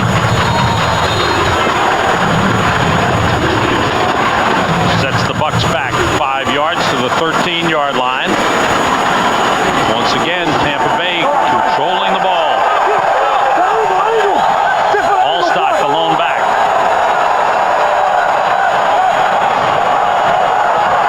Johnson to Allstott, through his hands. That one should have been caught. Yes, it should.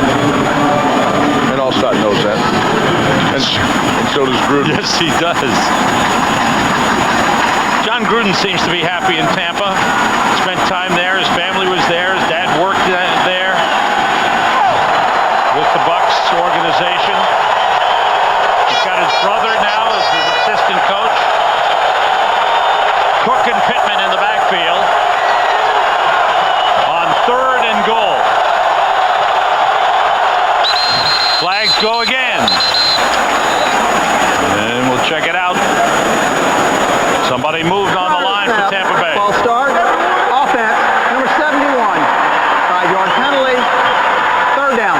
The left guard, Kerry Jenkins, in his first year with the Bucs, signed as a free agent.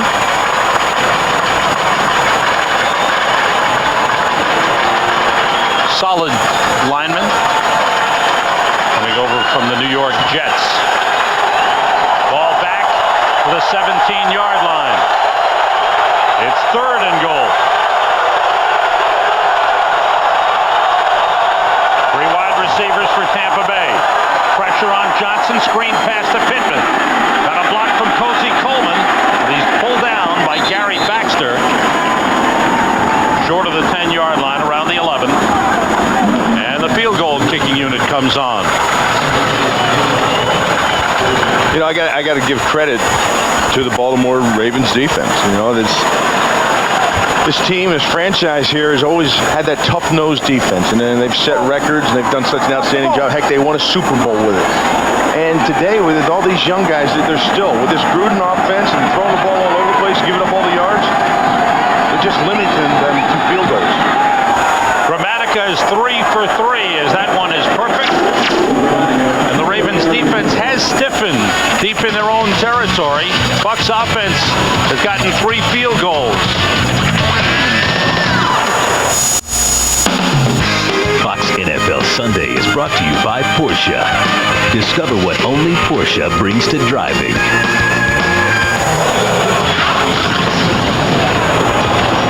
Next week on the NFL on Fox, the great pregame show starts it off. Jimmy Johnson is back. He'll be here for the rest of the season. Great games, doubleheader game, the Redskins and the 49ers. Remember in preseason, there was a little animosity there. Steve Spurrier, Steve Mariucci, Shane Matthews, the starting quarterback. They're playing Monday night against Philadelphia. Then they go out to San Francisco to meet the 49ers on Fox a week from today. Robert Tate takes the kickoff at the 6-yard line. Avoids Dwight Smith. Corey Ivy gets down there along with Nate Webster. And the Ravens go on offense.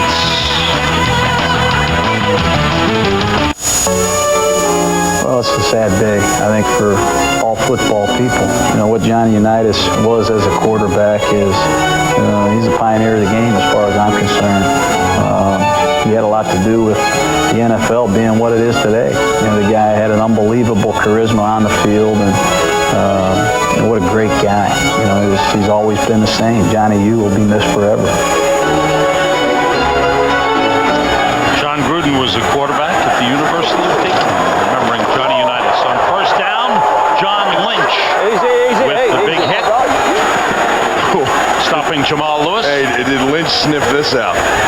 Right off the bat. I mean, he came creeping up to the line of scrimmage and just blew this thing up. You talk about, sometimes you have quarterback pass blitzes and then you have run blitzes.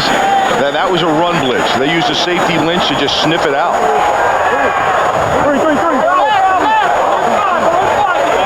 Lynch has had over 100 tackles 6 consecutive years. Ravens have run only 27 plays on offense in the game. This is number 28. Redmond play fake. Deep over the middle for Stokely. He was open, but the pass missed.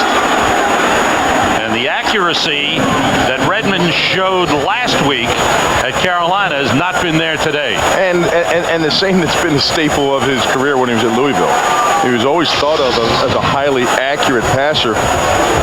You're going to see Stokely come into the frame, and he's going to be right dead in the middle of the field. You know, that ball was thrown to a specific place, and Stokely didn't get there. That thing was thrown right to the hashes. 3 wide receivers for the Ravens on third down. Redmond feels pressure, and the pass is incomplete, but there's a flag on the play. Pass intended for Travis Taylor. Rondé Barber covering on the play, but the penalty against Tampa Bay gives new life to the Ravens. Terry McCauley is our referee. Illegal hands to the face. Defense. Number 25, 5-yard penalty. Automatic first down. Been a quiet game for the tight end, hasn't it, Bill? Well, yeah, and you know why? Because they're taking him out. They're purposely taking him out. Right there, of course, it's Shelton Quarles has him. And look at the job he does. You talk about taking a guy out of this. And if you shut down their run, which they've been able to do with their front four, and take away the tight end, that's forcing Redmond to pass downfield. And that's playing right into the hands, Sam, of what you want defensively. offensively. You go into this game, you look at this matchup, that's exactly how you want it. Make Redmond pass the ball downfield. Jamal Lewis carried for 2 yards on first down. Steady rain has begun falling here in Baltimore. It had held off for a good portion of the game. We're talking about rain and thunderstorms. No gain on that play. 2nd and 10. Redmond checking off at the line. Wow, and he's buried. Booger McFarland, Sam. Unbelievable. And his mom, who's watching in Williamsburg, Louisiana, will be happy about that play. Nancy, right? Nancy was on her son last week for getting tired in those long drives. Watch McFarland. He steps here, and then he's going to jump to the outside. He comes over the center and jumps to the outside of the guard. And that's when you create problems. You know when you hear me say shooting gaps and stunting? Mm-hmm. That's what that is. You line up one place, but you shoot the gap to the outside or inside where the offensive lineman is. They don't know where you're coming then. Have to get to the 37 for a first down. The draw play to Lewis. He gets up to the 28-yard line. And you can hear the fan reaction as the Baltimore offense has really struggled this afternoon. Anthony Booger McFarland. We asked him, Bill asked him, said, you okay with Booger? And he said, that's me. That's me. Well, you know, all my life I've been Booger. Because he was dressed like an Anthony. Oh, I see. You know, that's the thing. He was dressed like Anthony. He had a suit on, a tie. I mean, he really looked good. He said, you wish you could dress the way he did. Williams fell down. Did that touch him? Backpedaling. I don't think so. No. It's down across the 20-yard line. That was awfully close. High kick, wind aided. There is a flag on the play. Sam, I'm not sure when you have a name like Booger, if you can dress that good. I mean, that was an expensive suit, the tie, the shoes, the bling bling. He had it all going, and you can't be a Booger and dress that good. It just doesn't go hand in hand. Anthony. You have to be an Anthony when you dress like that. Maybe in a couple of years when he's been to the Pro Bowl a couple of times. Terry McCauley sorting things out here. Personal foul. Receiving team, number 26, went out of bounds and hit the flyer. Half the distance to the goal. First down. Against Dwight Smith. That's the penalty. Carl Williams struggled with this one as he backed up. Oh! Almost hit him. Would have been a fumble. Tampa Bay Buccaneers leading the Baltimore Ravens 18-0. Start close to their own 10. Michael Pittman on first down. And looks like no gain on the play. Good job by the Ravens defense. Despite being down 18 points, the Ravens defense, as Bill has pointed out, has done a good job of keeping the points off the board. Well, they've given up long drives. They've given up long drives, Sam, but what they did was they only allowed field goals. 3 field goals, 9 points, should be 9-0. The other 9 points came from the safety that the offense gave them, and then, of course, the 7 points on the return that the special teams let up.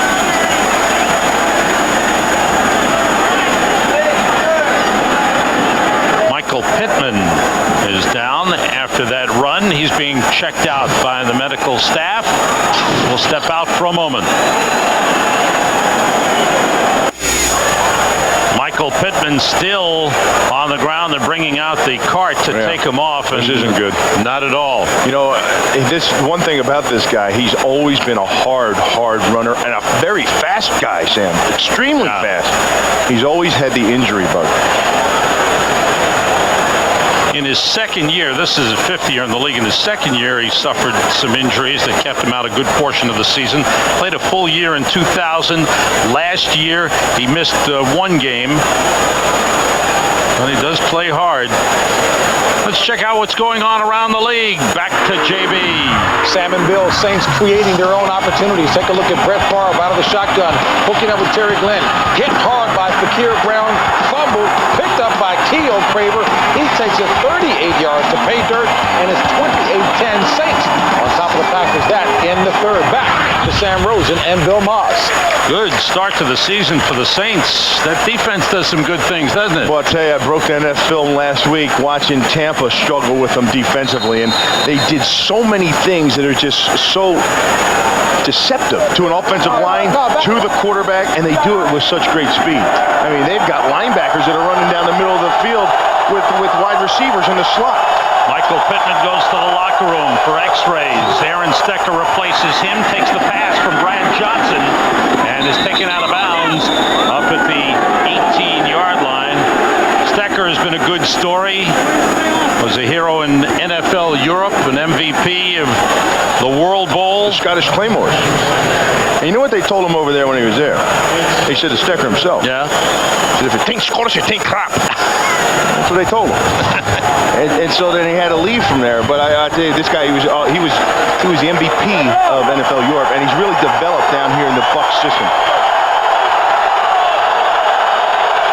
Third and short. Stecker trying to push the pile, and he gets it across the 20 for a first down. Let's go down to the sideline to Brent Harris. Brent. Hey, Sam, Michael Pittman has cramps. He went inside to get some fluids. He told me as he went off the field, he'll be back. Well, that's very good news for the Bucs. It looked like a severe leg injury, but if that's all it is, oh yeah, that's good. You know, and we were down there today, and the humidity in the air, it's only 80 degrees, but the humidity's real thick. You know, walking around down there before the game, it was muggy and thick and tough to breathe. As much as he's been involved in the offense, it can sure be draining. Light rain falling. Battaglia is in motion. Stecker carrying. Gets a couple of yards. Kelly Gregg, fourth-year nose tackle out of Oklahoma, made the stop. Here's Ray Lewis. He's right here. Take a look. This time he's going to start scraping with the flow. And because everybody's pulling outside, he's untouched. And he gets past Coleman right there, but you still see the extra body in there. I mean, he's not finding the back. He's not finding the tackles, because even if whether it's at the beginning of the play or at the end of the play, there's always going to be a lineman searching him up. 2nd and 7. Johnson swings it out to Stecker. And the Colts are there. Cornell Brown in good position. Cornell Brown left. I said the Colts. Excuse me. The Ravens were there. Can you hear Cornell Brown? I mean, every time he's in on a play, our microphones on the sidelines are picking him up. He's yelling. I mean, he is the most talkative guy on the field today. Cornell Brown, he just keeps on telling him, don't bring that stuff here. Heck, don't do this. I'm in on a play. Don't try my side. He's happy to be back with the Ravens. Man who left, went to Oakland, finished his college degree. Stecker takes the pitch. Couple blockers in front.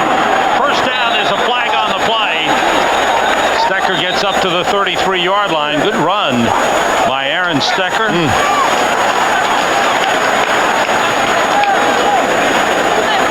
Who's the culprit, Sam? On this one?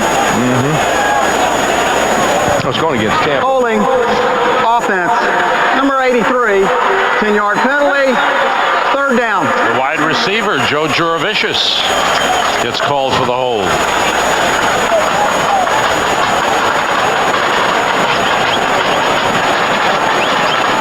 Late third quarter. The Bucs have controlled the ball throughout.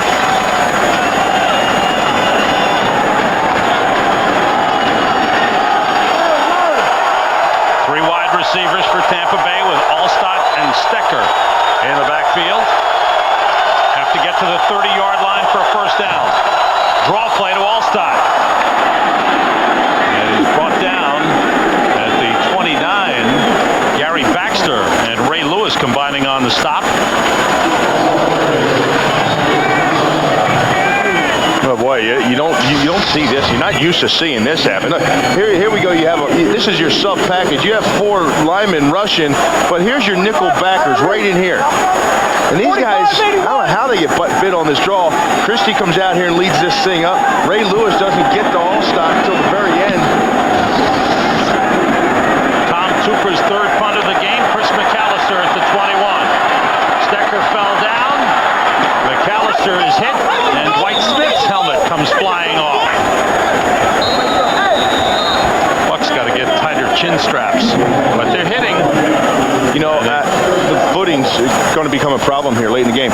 field was a little slippery, as I saw before. As this rain comes down, these guys are slipping all over the place. Good tackle by Dwight Smith.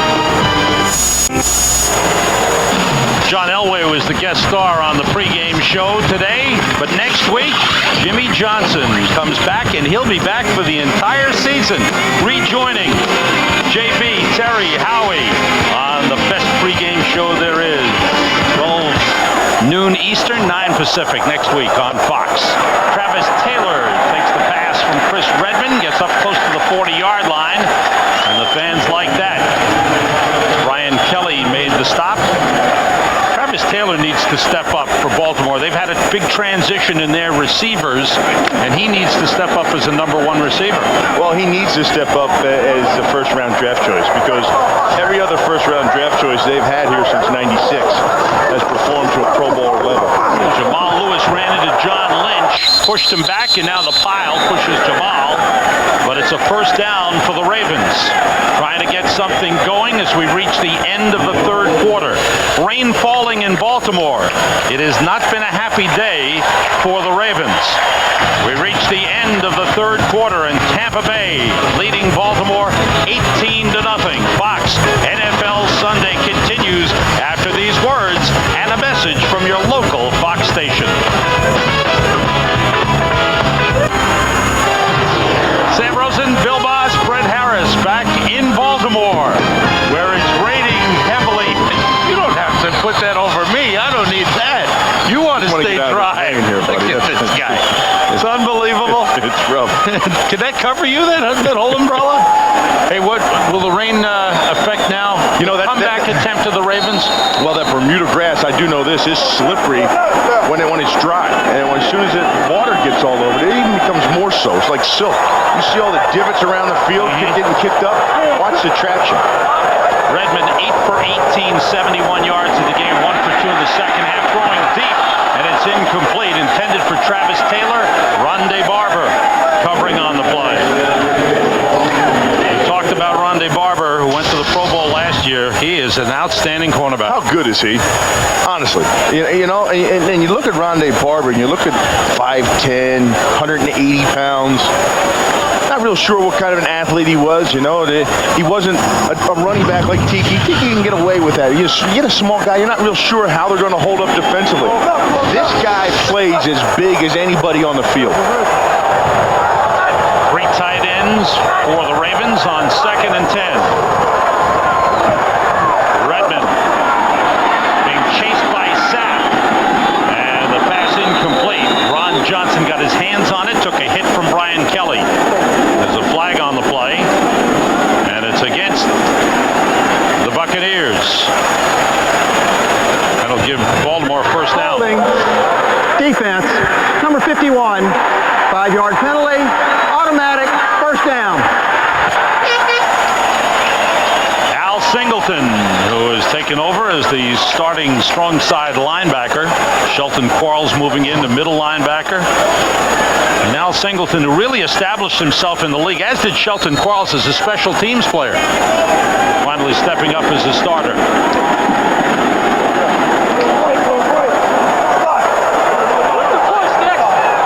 Ball up the 48-yard line. Off the play fake, Redmond goes outside to Brandon Stokely, and he is upended, knocked out of bounds by Brian Kelly. You know, you're talking about all these helmets we see popping off today. Or you want to know how it happens. It's kind of incognito. It's underground. Here, Travis Taylor is supposed to be blocking. Instead, it ends up to be a form tackle. Brian Kelly gets upset and says, "I'll fix you." Rips it off from the back. Now, look at the end of the play. Look at both of them. Hands up in the air. They run away from the crime. I didn't do anything. Innocent. Not me. They don't catch you. It's okay. Try to cut back. Derek Brooks made the tackle. Take a look at Booger McFarland. Look at what happened. Here's Booger McFarland. He is the nose tackle. He's right here. Now he is going to get some push on this. Watch. He's going to be getting pushed into the backfield right there. And when this happens, he's back there with the quarterback. The running back's getting the ball, and there's no way he can come off of that. I mean, he's got the center in his lap as the ball is getting in his hands. Fourth-year man, 6 feet, 300 pounds. A lot of people thought he'd be too small to play that position on a full-time basis. Rod Marinelli, the defensive line coach, didn't. Redmond throwing for Stokely. Great adjustment by Brandon Stokely to make the catch. And he's down at the 26-yard line. That's as good and as acrobatic of a catch as I've ever seen. And I've seen some great ones over the years. He turns his body completely around Sam and has to extend his arms and make that grab. And keep the ball. Maintain control of the ball as it hits the ground. What a grab. At the 27, 21-yard pickup. Ravens with a chance to put some points on the board. Redmond overthrows Todd Heap. He was open. Redmond has missed some open receivers in this game. What time is it? 12:42 in the fourth quarter. And the Baltimore Ravens have just gone over 100 yards of total offense. That means they've moved the football in 3 quarters and into the fourth quarter the length of the football field. That's how long it's taken this offense to run the plays running and passing to move the football the length of the football field. Deepest penetration of the game for the Ravens into Tampa Bay territory. Redmond checks off. Got Ricard and Lewis in the backfield. Redmond deep for Stokely. Broken up by Rondé Barber.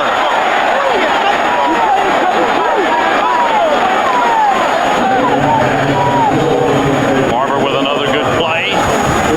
Stokely looked like he was open just for a fraction of a second. Well, that's what this cover 2 will do to you. Dexter Jackson's going to come over the top. Watch Rondé Barber stay with coverage. He knows he has safety help. He can play underneath it. Rondé Barber, I don't know. I'd have a hard time imagining right now who is out there that does as much. That's shoeless Rondé Barber. Does as much on a football field from the corner position as Rondé Barber. 3 wide receivers for Baltimore, 5 defensive backs for the Bucs. Redmond being chased, throws incomplete. There's a flag on the play. Now you know what that is. Face mask. Face mask against the Ravens. Yeah, that's tough to do. You know, normally with your offensive lineman moving your hands, you punch out and then the hand slides up to the face mask. Personal foul. Rescuing the face mask. Offense. Number 66. 15-yard penalty. 3rd down. It's the right guard, Benny Anderson, who's called for the penalty that sets the Ravens back to the 42-yard line, and that hurts. Well, everything the Ravens have done offensively has hurt them. It really has. They haven't been in sync at all. You talk about shooting yourself in the foot continuously. You gave them 2 points on the safety. You get down inside. You had the ball down there in striking distance of the end zone, and now you're going backwards. They have to get to the 17-yard line for a first down. 3rd and 25. Heap the motion man. Everybody out. Pressure on Redmond. Missed Jamal Lewis. There was pressure on Chris Redmond. You can hear the fan reaction as the Ravens offense got to the 27-yard line, and then a penalty set them back.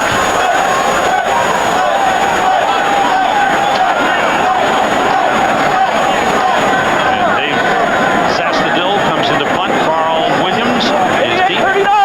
6th punt of the game for Zastadil. Williams had a 56-yard return for a touchdown in the first half. All-out block on. High kick by Zastadil. Williams waits for a fair catch and takes it at around the 12-yard line. 30-yard punt, no return, but the Bucs with the big lead and control of the football. Fox NFL Sunday is brought to you by the new H2 Hummer, like nothing else. By Miller Lite. Life is best told at a place called Miller Time.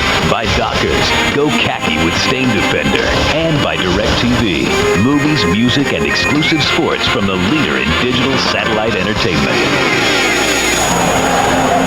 Back at Ravens Stadium in Baltimore, where Baltimore fans remember Johnny Unitas. Pre-game ceremonies. The Unitas family here today. Great Lenny Moore here to unveil the number 19 along the sideline. Mike Allstott straight ahead, gets up to the 15. They've got the Big Ten backs in the lineup. Allstott from Purdue and Jameel Cook from Illinois. You know, and this is where you put the game in your offensive line hands, and then Mike Allstott. You know, you just kill the clock. Go ahead. You know, they called a 4-minute back, but with a little under 12 minutes left, the score the way it is, you just go ahead and get as much as you can and eat up even more of time of possession, yardage, clock. Now it's Aaron Stecker taking the toss. Michael Pittman out, gone to the locker room, reportedly, according to our Brent Harris, with leg cramps. Stecker getting across the 15 up to the 17-yard line. Aaron Stecker's turned into a valuable man, good return man, a good backup to the lead running back. And Gruden, you know, we talked about it, uses all his personnel in and out, uses all his backs and receivers. You know, I think another thing you talk about, too, is the fact that how much he loves Brad Johnson. And he's set on Brad Johnson. He's his guy. He loves his toughness. He loves his competitiveness. He loves what he sees downfield. Allstott, stop. Good job by the Ravens. Can we please hire an equipment man around here? Anthony Mitchell with the initial hit. And he lost his helmet. But Allstott for a loss, and that's a good defensive series for the Ravens. I'm not going to take away anything from the hitting that's going on out here, because obviously both these defenses are notorious for being physical, but 45, I don't think I've ever seen this many helmets pop off. Jeff Ogden recently picked up by the Ravens, is back. Tom Tupa's punt sends Ogden way back to the 35. Corey Ivy is there to take him down. Corey Ivy, great speed, first-year man out of Oklahoma. He's turning into a very exciting cover man for the special teams of Tampa Bay. Good game on special teams for the Tampa Bay Buccaneers. Carl Williams had a 56-yard return in the first quarter for a touchdown that helped build the lead for the Bucs. They blocked a field goal try at the end of the first half by J.R. Jenkins. That one wasn't so good, but they've had good coverage. Corey Ivy has been outstanding, as he was last week against New Orleans. Special teams coach Richard Bisaccia coming out of college. Jamal Lewis carries up to the 40-yard line. Packers are trying to come back against the Saints. What's up, JB? Well, they're doing the same with, of course, the arm of Brett Favre as he hooks up here. Deep crossing route pattern run by Donald Driver. 26 yards from Brett Favre. Favre now in fourth place, tied with Warren Moon, 291 touchdowns. And he said to tell Bill Moss, even though Brett passed him, Terry Bradshaw, 79 TDs ago, Bradshaw's sure he only had half the attempts. Thanks, JB. From the 45, Jamal Lewis again gets up to midfield. That's a first down. Late flag on the play. Let's see what happened here.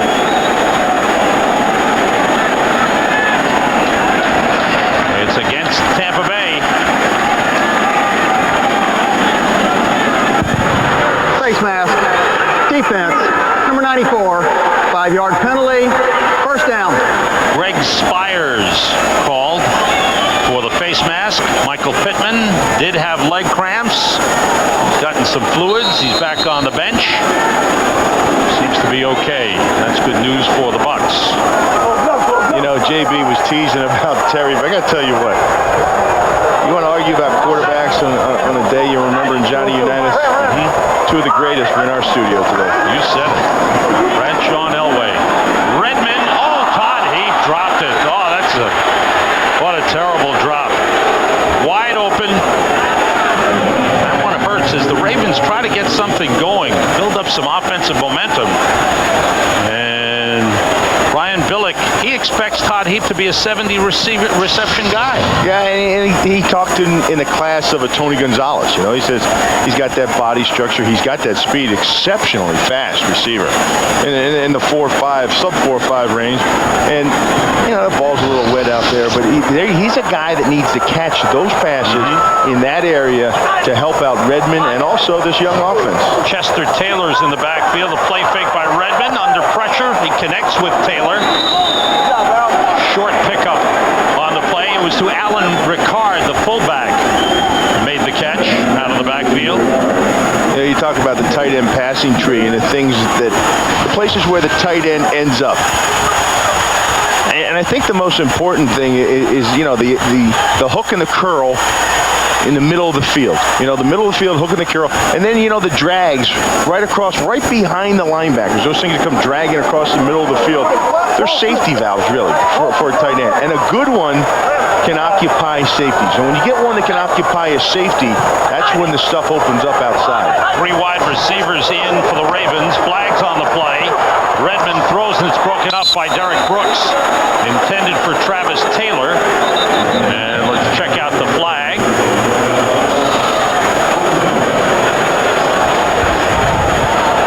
Against the Ravens. And it'll be declined. Illegal formation. Offense. Number 75, not on the line of scrimmage. Penalties decline. 4th down. When you take a look at this zone blitz, what you're going to get out of this deal right here is you're going to get Shelton Quarles come on the blitz, and then Spires drop back into coverage. Also, Rondé Barber's going to be right there. Oh, does he get picked up? That's you hear a lot about that zone blitz and what it comes from and what do they do with it. It's a good example. 7th punt for Dave Zastadil, way up in the air. Carl Williams waits for a fair catch, takes it around the 13-yard line. And once again, the Ravens fail to get anything going late in the game. Tampa Bay in control. Fox NFL Sunday is brought to you by Saturn, makers of The View, the redesigned L Series, and coming this fall, the all-new Ion. Johnny Unitas, prior to the game, you saw the marching band. They marched out onto the field and formed the number 19. Great memories. They played the Colts fight song and the fans cheered. Johnny Unitas was so much a part of Baltimore. They loved him here. To the 14-yard line. 30 years out of the game, but he felt so much a part of Baltimore. Even though the Colts moved to Indianapolis, he stayed here. When the Ravens came back, he became part of this organization, so to speak, as he was on the sideline every week. They welcomed him, you know. He welcomed them along with Lenny Moore and those guys. Tom Matty, they welcomed them too. They wanted football back in Baltimore. They built such a tradition here with the Colts. They wanted to fight to get it back and support it that it came back. Big backs in, Cook and Allstott. Allstott cutting back. Ray Lewis is there. Stopped him on the 15. First hit by Ed Hartwell. When we talk about the history of professional football, how can teams not be in Baltimore and Cleveland? You know, and the NFL did a great job of getting those back. Ray Lewis. We've said it before, the Ravens defense has hung tough. They've given up some long drives, but no touchdowns against the defense. They've given up 3 field goals. Tampa Bay has also scored on a punt return and a safety. Have to get to the 24-yard line, make that the 22-yard line for first down. It's Aaron Stecker, and he's dragged down at the 17.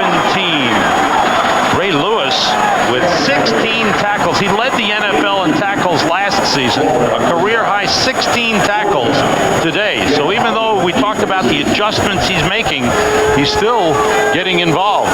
Maybe not as the big impact play, Bill. Those numbers may be a little high. You know, when the coaches go back and grade them, they may be different. But I will tell you this.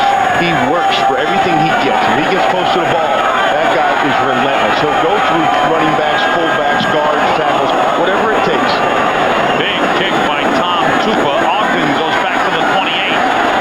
Has a good return, and he's pulled down up across the 45-yard line. Ryan Neese, the son of Ronnie Lott. Special teams player, undrafted linebacker, made the tackle. 17-yard return.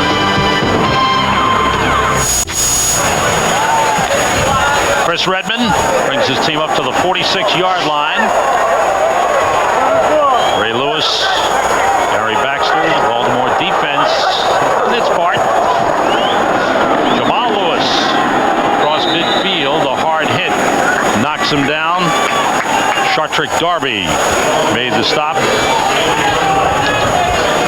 Hey, these guys have to be tired. Yeah, that's... I mean, absolutely. Take a look at this right here. Look at time of possession. Look at the difference. If your defense has to be on the field for 35 minutes, I'm in Baltimore. It takes a lot more energy to play defense physically. There's more hitting, there's more running, there's more tackling, there's more just throwing guys around.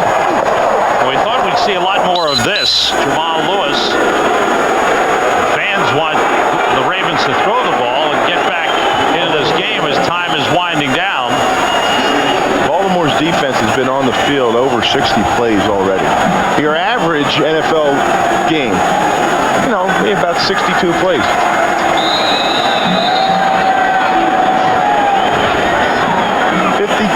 In that area. Yeah. That's your average defensive plays. They're already over 60, and they're all taking a breather.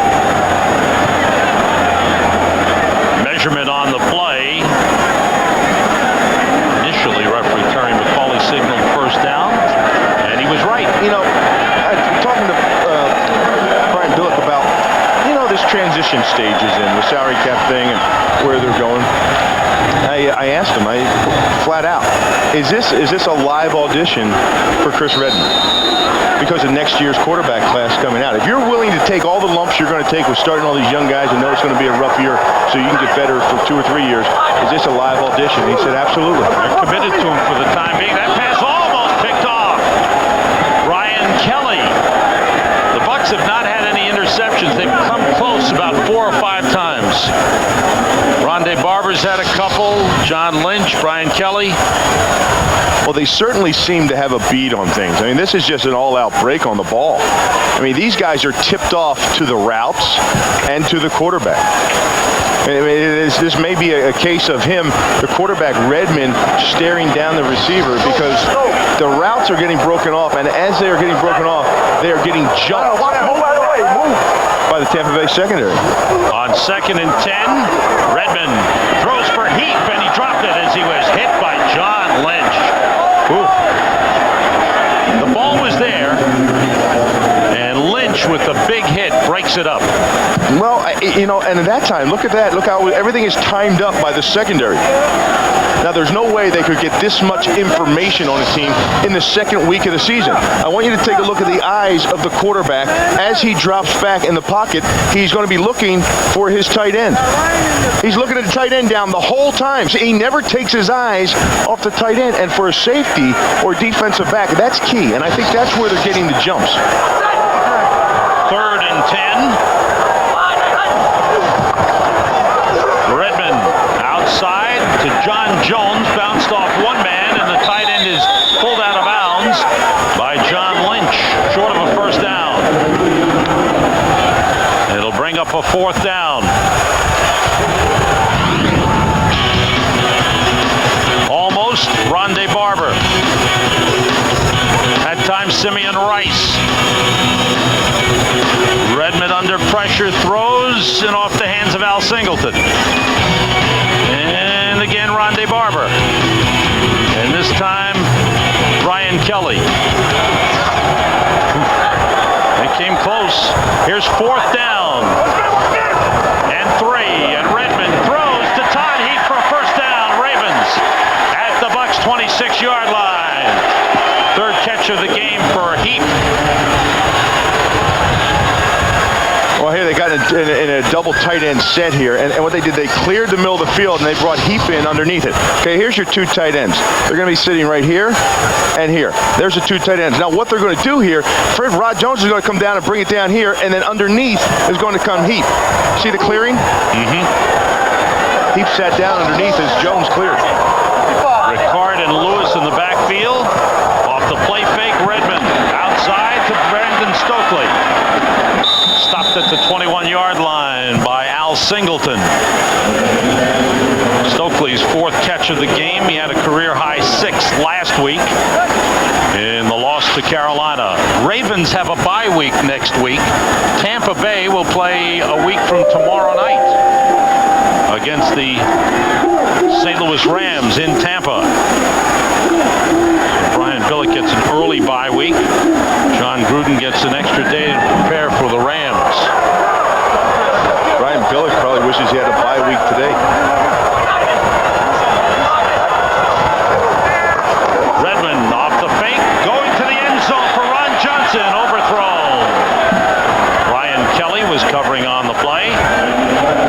No, I don't know if it's due to the conditions today or the pressure that he's been under from this Tampa Bay defense. Sometimes the Tampa Bay defense can get into a young quarterback's head before they even step on the field. They can get into your head well during the week. I imagine if you got Lynch and you got Sapp and you got Simeon Rice and you know how fast they get in your face. I mean, because the accuracy today certainly hasn't been there for Chris Redmond, and he is an accurate quarterback. I know if you're watching the Ravens for the first time on television, I'm telling you he's an accurate quarterback, you're calling me a crock, and I don't blame you. I would never call you a crock. Redmond on 3rd down. Jamal Lewis, 1st down, down to the 11-yard line. As the Ravens try to break that shutout, they haven't been shut out in nearly 5 years. We're under 3 minutes to go. 5th catch of the game for Jamal Lewis. We talked about Pittman being a good receiver out of the backfield. Jamal Lewis certainly is an outstanding receiver. He did that in the face of a rush as well. 1st down at the 11. Pittman off with leg cramps. It seems to be okay. It's Jamal Lewis straight ahead to the 5. And finally he stopped as he got close to the 3-yard line. Hard straight ahead run by Jamal Lewis, and another helmet comes flying off. It's Derek Brooks. Yeah, you know, this offense. Got to get a smaller size helmet. I have no explanation, no explanation for the helmet thing. This offense of the Ravens is you know, remember 2 years ago when Trent Dilfer, they won those games and they couldn't score a touchdown, Sam? Anyway, they're at the same thing. They scored 7 points in the opening quarter of week 1 and virtually haven't scored since. They haven't been able to do it. That's right. We've reached the 2-minute warning. Tampa Bay with a big lead on Baltimore, but Baltimore trying to break the shutout.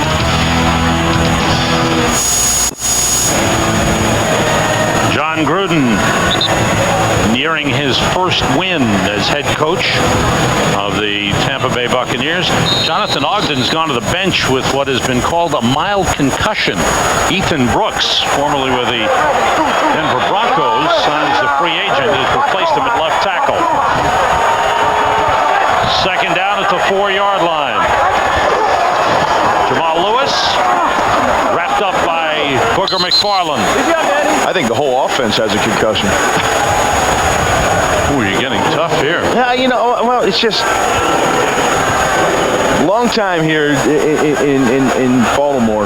That offense, this offense has not been an offense that is really productive. It's really confusing. It's not one that'll hammer it out at you. It's not one that'll use a lot of motions and passing and routes. It's one that just is almost anemic, and you find ways not to lose a game.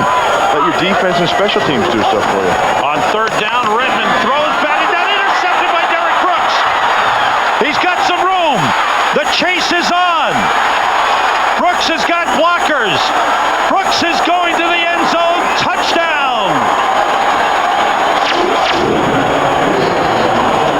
The Bucs finally got one. 96-yard interception and touchdown return by Derek Brooks.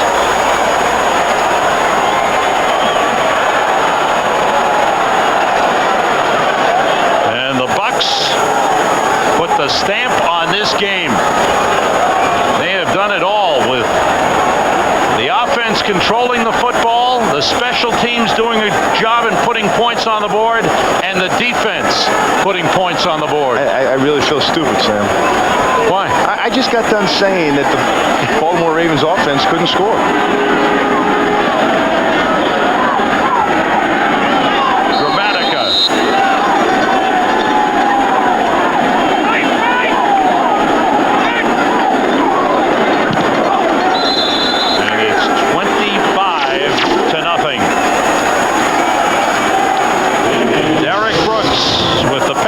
Touchdown. You're going to see Lynch, number 47. I think he's going to get a hand in this. Watch, he's right.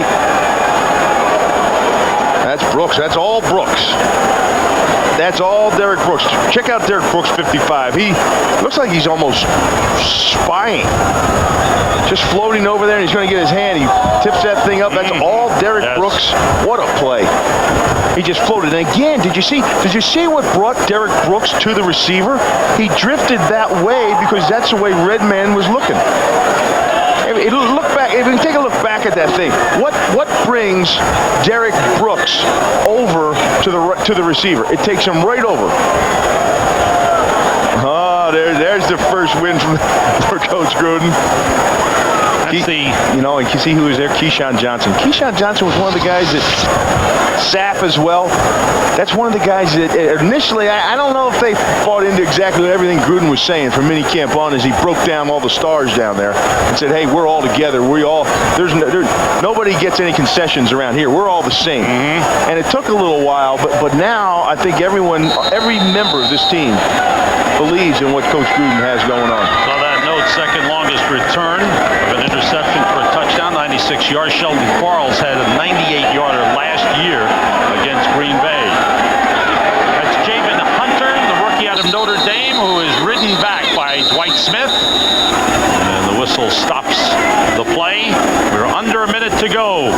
And the Tampa Bay Buccaneers are about to celebrate win number 1. A lot of expectations of John Gruden and the Bucs. Why? Because he's been successful and he's an offensive guy that they felt they had the defense. They needed the offense to come alive. Well, I think a lot is expected from you when it costs $8 million and 2 first-round draft choices and 2 second-round draft choices. You better produce. And he's got a tough man to follow. And Tony Dungy did a good job in Tampa. 4 playoff years in 5 years there. Chris Redman completes it to Travis Taylor up to the 26-yard line. For the Ravens, a week off next week to regroup and trying to collect themselves. And for Brian Billick, he's told us he's got to emphasize the positive. Try and keep this young team together. If Brian Billick has learned anything at all, that's a sack. Anything at all, he's learned that you can know everything you need to draw up. You can be everything you want, but you are nothing offensively unless you got a guy behind center. And that's where I believe that's where they've struggled here in Baltimore. Corey Smith, rookie out of North Carolina State, had that sack. That pass by Redman incomplete. They protected Brad Johnson last week. He was knocked down 17 times. Not today. Good job by that offensive line. Cozy Coleman returning. And Kenyatta Walker, who was inactive last week, and he was upset, and he worked harder during the week, practiced better.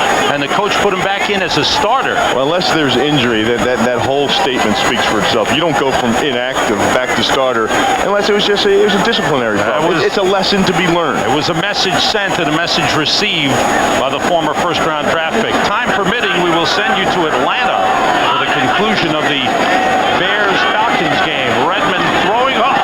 Rondé Barber timed that hit perfectly.